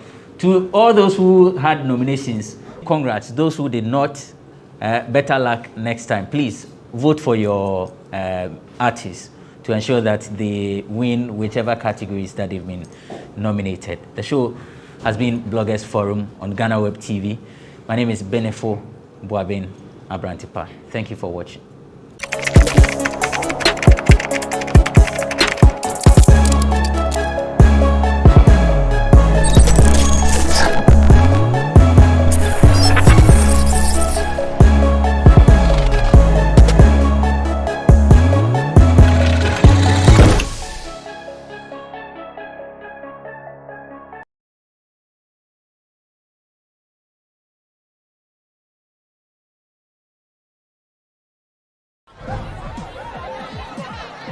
Powers and principalities.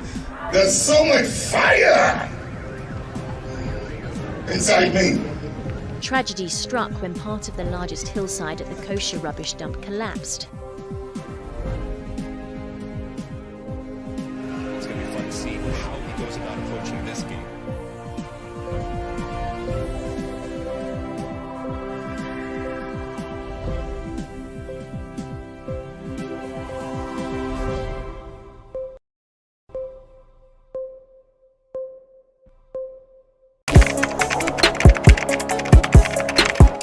We table issues relating to the arts and entertainment for a riveting discussion, of course, without fear nor favor. The question the presenter asked them was a dumb question. You need to speak the part and move. Varied views. We agree to disagree. So I would disagree with everything you said. I think that he's a smart guy. I think what he did. No, but I also said he's a smart guy. Yeah. I guess that I'm waiting for the what next. To be I don't think that we have to wait for what next. It sometimes gets confrontational, but that's the beauty of the game. Today you deny funny face. It's not my brother. I don't know him. You don't know funny face. It's not my brother. You don't know funny face. It's a package. We meet, we sit, we dialogue, we learn, we progress. My name is Benefo Boabin Abrantepa, a proud blogger, and this is my forum.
My mother especially was carrying me from one church to another, one prayer camp to another, one shrine to another. We prayed for, but we came back home, I wasn't healed. I crawled in the sun, and I became so dirty, very sweaty, and nobody would sit by me because at the school, there's this mono desk where 2 people sit, and I was alone on my desk. When I got back home, I told my mother and my father that I think that it's okay. It's okay to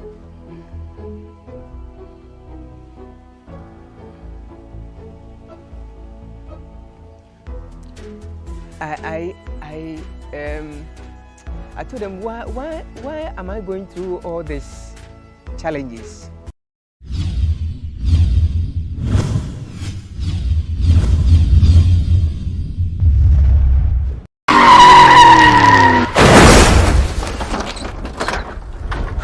In 2003, he had a terrible experience when he got involved in a road accident. And after this, he decided that nobody else should go through this same experience. So he decided to embark on a nationwide road safety campaign. Our guest today and the ambassador for GhanaWeb's road safety campaign is Vice Osei-Kufuor. We popularly know him as Obo. Big boss. It's saying. It's been so many years, over 16 years since you had this accident. We want to take you back. I'm sure it's not a pleasant experience and nobody would like to recount it, but we want you to go back in time and share the whole experience, when it happened, what happened, how you went through the whole phase. All right, thank you. And let me begin by congratulating GhanaWeb for embarking on such an initiative, such a campaign.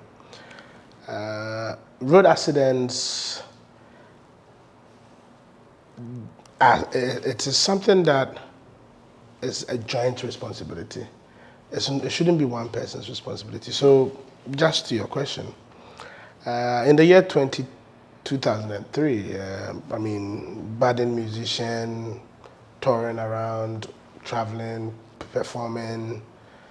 On a fateful night, it was the 28th of December, we were scheduled to perform at the carnival, which was, then it was called the Vibrant Street Carnival in Accra.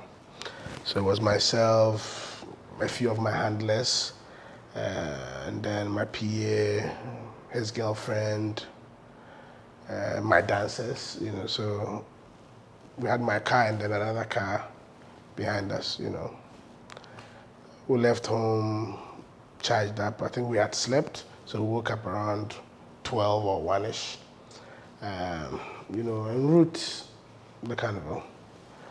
We had the right of way on the Mortuary Road. We had already gone past the Latebiokoshi intersection, so we were almost heading towards Obechebilamte circle. And then there was a military van, military pickup.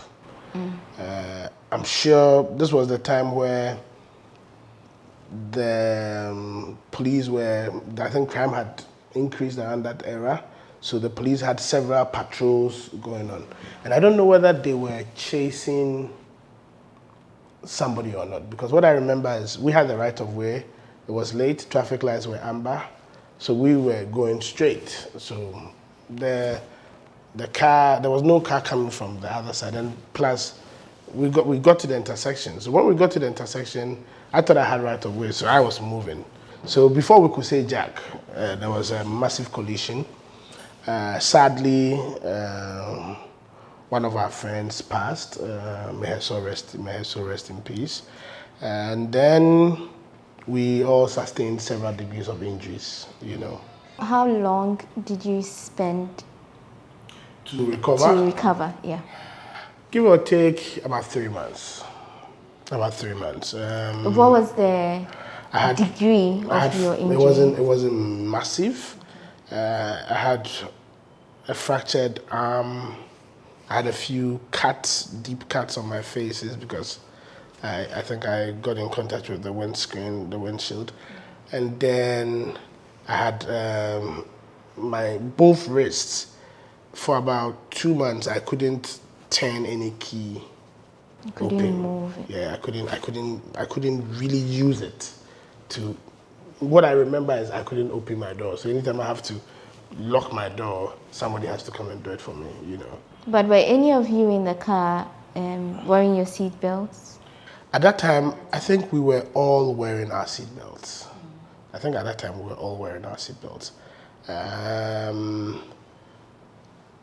So what I attributed that accident to was it was an accident. So once accidents happen, it was maybe we could have paid more attention from my side as a driver.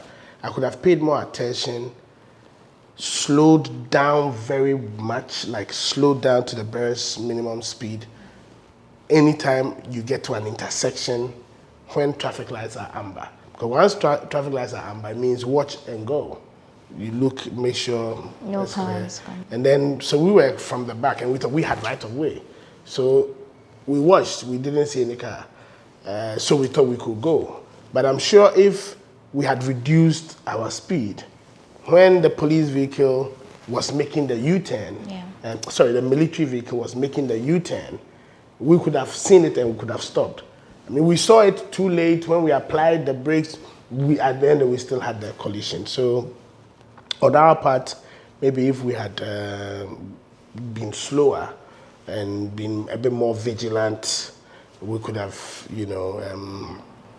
escaped that catastrophic incident. Since then, I put it upon myself and I challenged myself that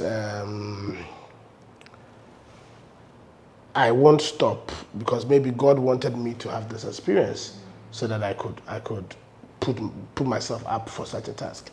What is interesting is, before my accident in 2003, we had lost Susie Williams, who was a friend of mine. It was through a road accident, so it was quite worrying, but I hadn't paid much attention to it, And then Terry Bonchaka in October, the same year, we lost Terry Bonchaka. So when we lost Terry Bonchaka, I said, no, this road accidents thing, because you look at the circumstances surrounding the accidents and you realize that it's either we need education, the road users need to be educated, or it's either we need to pay a bit more attention to how we drive, or either we have unqualified people driving, So then I began researching into that area. So while I was recording my third album, and anybody who has followed up, or every album, I find a social campaign to attach to that album. So that year, I was already contemplating whether I would make road safety campaign as one of my social responsibilities for that year. So I had already visited the Road Safety Commission, but I hadn't really paid much attention to that. I wasn't giving it all my energy. So once I had my accident, I came out, the whole focus, out of fear, I wanted to do a road safety campaign so bad. After I healed, on the sick bed, I wrote about 4 songs that were geared or that centered around it. I had Me Ubio, which in the song you still get the elements of Mentina Wokesti no monsa a sign Bruni friend accident a sign a two beer a two president. I was just dropping snippets of road safety messages in different songs on the album. I had Ayemiya, then I had the Okwaba itself, which was a full song, but then Okwaba hadn't come up. Then it was just to devote myself and make road safety campaign my work. So I remember walking into the office of the Road Safety Commission. Then they used to be around Circle. The then executive director was Noble Apia. And then I told him that when I got there, was, hey, what's the boy doing in the office? Oh, we thank God, God saved you. I said, yeah, I think God made me have my accident for a reason. And I want to become a road safety ambassador. So I need information, I need materials, I need to go to training. It's my own platform. Once I've gone through this, when I want to talk, I have the platform of radio, I have the platform of TV. You don't need to spend money, I can do this. So they started giving me information, put me in touch with their research team. So every opportunity I have, I was talking about road safety. My focus then was on 3 major things, which was drunk driving, overspeeding, and wrong overtaking. Around that time, that was the key messages that the Road Safety Commission were preaching. And so we preached this message, and then we came together to draw a program. So we had several road safety messages, but then I realized that what can I do that if I am not even present and it's performed or it's showed or it's played, you can still get the message to get to all of Ghana. How could I reach everybody in Ghana? So then I started writing Okwaba. So Okwaba, which is my road safety song, was after a lot of research and having so much research material, how do you condense all this material, make it entertaining, make it attractive, so that people will not tune off their radio or change the channel on their TV sets when the song is playing. So bring things to make it entertaining and let it also capture current affairs. Then we have had the 3 minister suffering from a road accident, dying from a road accident. We've had people in their homes and vehicles entering their homes to kill. So there were a lot of issues going around. So then I decided to do the Okwaba song. And then I had a nationwide tour, which was called tourboard.com. And the theme for the tour was saving our lives, protecting our future. And what this tour did was, we went to different regions and different districts. And as part of our tour, so for instance, even we would have a concert in Kumasi. During the week that the concert is coming to Kumasi, maybe Monday we would have a road safety engagement at Obuasi station. The next day we'll have another road safety engagement with the people at Asafo Market. The next day you have road safety engagement with the people of Konongo. So you choose several districts in a region so that the week of the road safety, the tourboard.com, which is a musical concert, but themed on road safety, you get it, being performed and also getting that particular region to get a lot of road safety messaging across board, And then, because for me, what I realized was the key issue about road safety is people take it lightly. And for me, that is one general realization, that if we are able to make people appreciate, for me, that would immediately reduce our road accidents rate by about 40 or to 50%. And what do you think would bring this awareness? Because so it's making people aware. It must be a massive campaign. It must be a never-ending campaign. So when you are driving, even though it's your vehicle, even though your profession is not a driver, your profession could be a journalist, your profession could be a lawyer. Anytime you sit in a car, it is a driving profession. You are coming to drive. And the driving profession is guided by its rules, including your knowledge of road signs, the fact that you must have a license before you drive, the fact that you must wear your seat. There must be very, very strict adherence to driving regulations. So anytime you are going to drive, anytime you are going to sit in a vehicle and you are going to drive, you must realize that you are coming to drive. So that the general culture people have when people get to church, immediately, no matter where they are, no matter what they are doing, once they enter church, there's that general sense of realization that I am in the church. I am in God's presence. I'm coming to communicate with God. So sometimes they don't even pick their phone. They put their phone on silent. All that happens because the person has predetermined in their mind and have it stuck in their mind that I am in the presence of God. I am coming to church. I'm coming to fellowship with God. You must have a similar interaction and reflection once you sit in a car.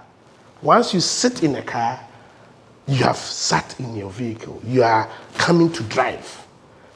It's death and life.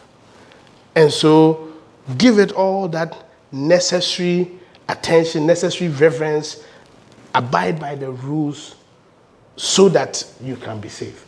And when everybody that drives takes that mind, once they sit in the vehicle, that's how they conceptualize the concept of driving. Once we do that, then we will be on a very great path to reducing many of the fatalities and many of the accidents we have. So this is why I think that way. I mean, recently what has hit the world is COVID-19. When it started in the early times, we could go to the extent of having lockdown where nobody should go anywhere. And we all abided because we were all scared. Okay. Till date, Ghana, COVID-19 deaths have not hit 1,000 yet. If people get the statistics on road accidents, I mean in 2017, almost 4,000 people died from road accidents. 2018, I'm sure it will be around the same number. 2020, just 2020, last year, between January and October, we had more than 2,000 people dying from road accidents. What it means is road accidents is a much greater killer than COVID-19. Much greater killer than malaria, much greater killer than the many deadly pandemics. It's a bigger pandemic. But we are not seeing it like that. We are not treating road accidents and the practicing of the road safety and the regulations and the enforcement. The enforcements we are attaching to COVID-19, that churches must wash their hands. When Ghana sees road accidents as a killer, because the country spends more than, I think last statistics I saw, it was almost 12 million or so on road, as their associated issues on road accidents and deaths. If we were to pay particular attention and have it as a national campaign for maybe 5 years, or a 7-year national campaign, or 2 years national campaign, where every opportunity we are reminding people that driving is a job. When you are driving, it's a task that you are offering, and it's guided by its rules and regulations, and the enforcement is on. Because again, maybe one of the major causes of road accidents is bad roads. Maybe bad roads may be with us for some time, because again, to fix roads sometimes takes almost, if not 70% of your national budget. It takes a lot. But what can be done by man is our attitude, because bad roads is one of the major causes, but that's not the most. Another major cause is carelessness by drivers.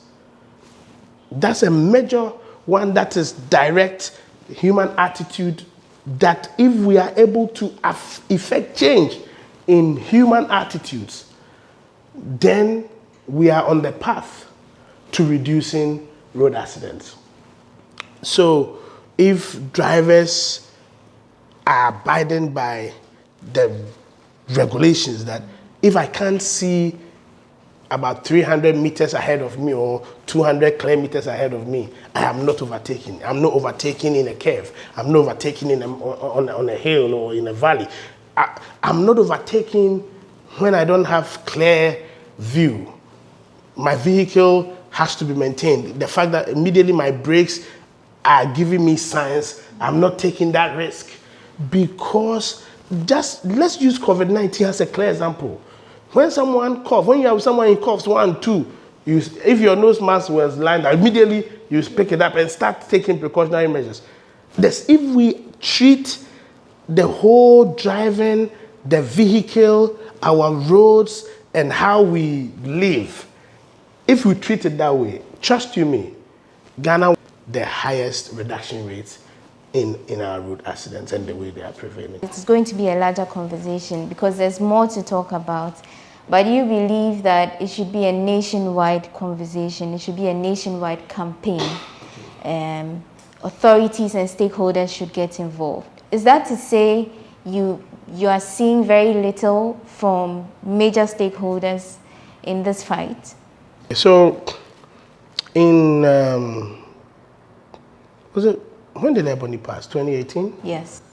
In 2018, myself, I got Sarkodie, I got Edem, EL, and a couple of musicians together, because I think there was something that I had been discussing in the background for so long with stakeholders in the road safety area, which is dualization of our major roads. I mean, if the road on which Ebony passed, the Kumasi-Sunyani road, if it was a dual carriage, there's no way Ebony would have lost her life. In several countries, single lane roads, which recorded maybe give or take 1,000 accidents per year. Once those roads were dualized, it reduced by more than 60% in some cases, in some instances.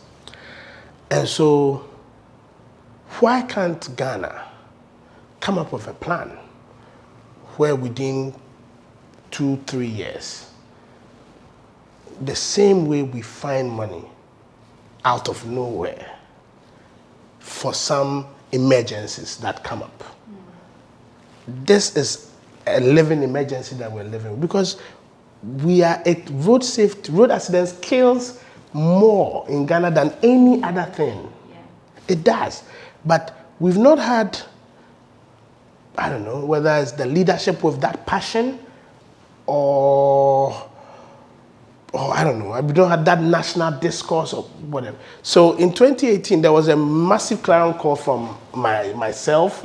Later we formed a group, we called it Citizens Road Safety Trust, where we wanted to sponsor a private member's bill to Parliament.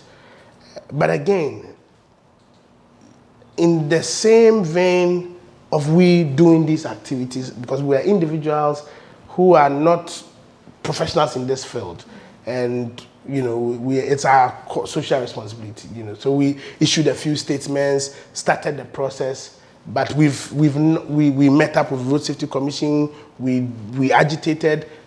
Government gave a bit more financing. I don't know if you remember, in 2018, government made a statement that they were going to give 6 million to the Road Safety Commission for some immediate, actions. But I feel that the problem is beyond leaving the Road Safety Authority and just government to do. I think there must be a national consensus building where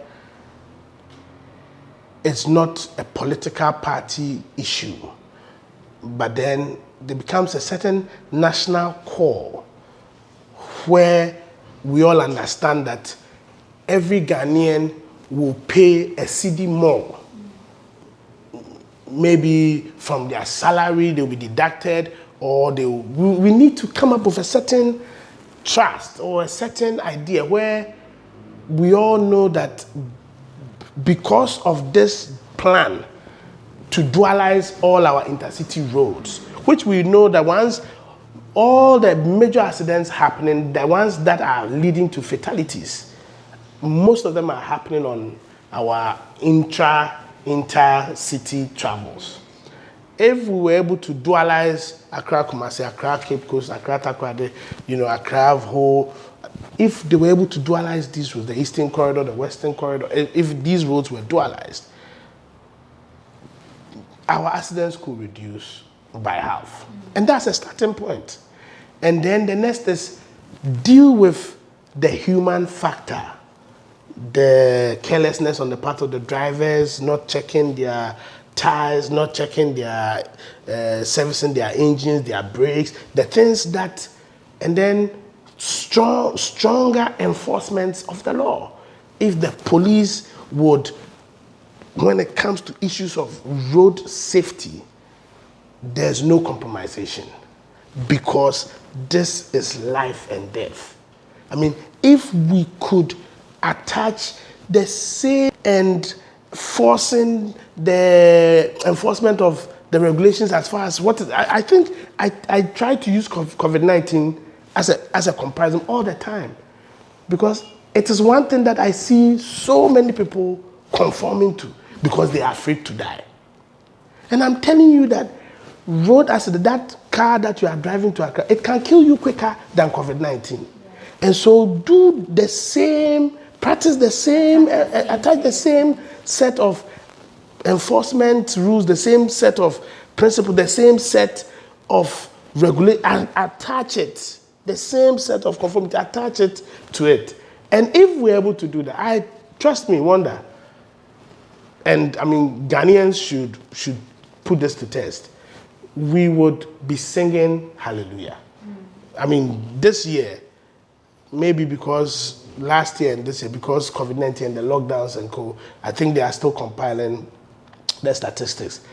I'm sure accidents may reduce, but if you look at the percentage and the quantum of road usage, definitely over the last 4 or 5 years, we've always, I mean, there's the motorcycle part, the Okada part, which I mean, driving an Okada puts you 24 times at risk than a car. But a lot of people, for convenience sake, they are getting used to the Okada. This is not to spoil any Okada business. You are putting your lives at risk, higher risk. And this same person will wear their nose mask, hold their sanitizer every second because they are scared of COVID-19. She can have an accident. I mean, last year we had over 12,000 injuries. So apart from the 2,000 plus who had died, there are about 12,000 who have lost their limbs, their hands have been cut off. Some they can never hear again. Some they can never eat. Some they can never even make love because they've become paralyzed due to road accidents. It's a killer. It needs all the attention and all the devotion of time so that we can deal with this canker before it kills all of us.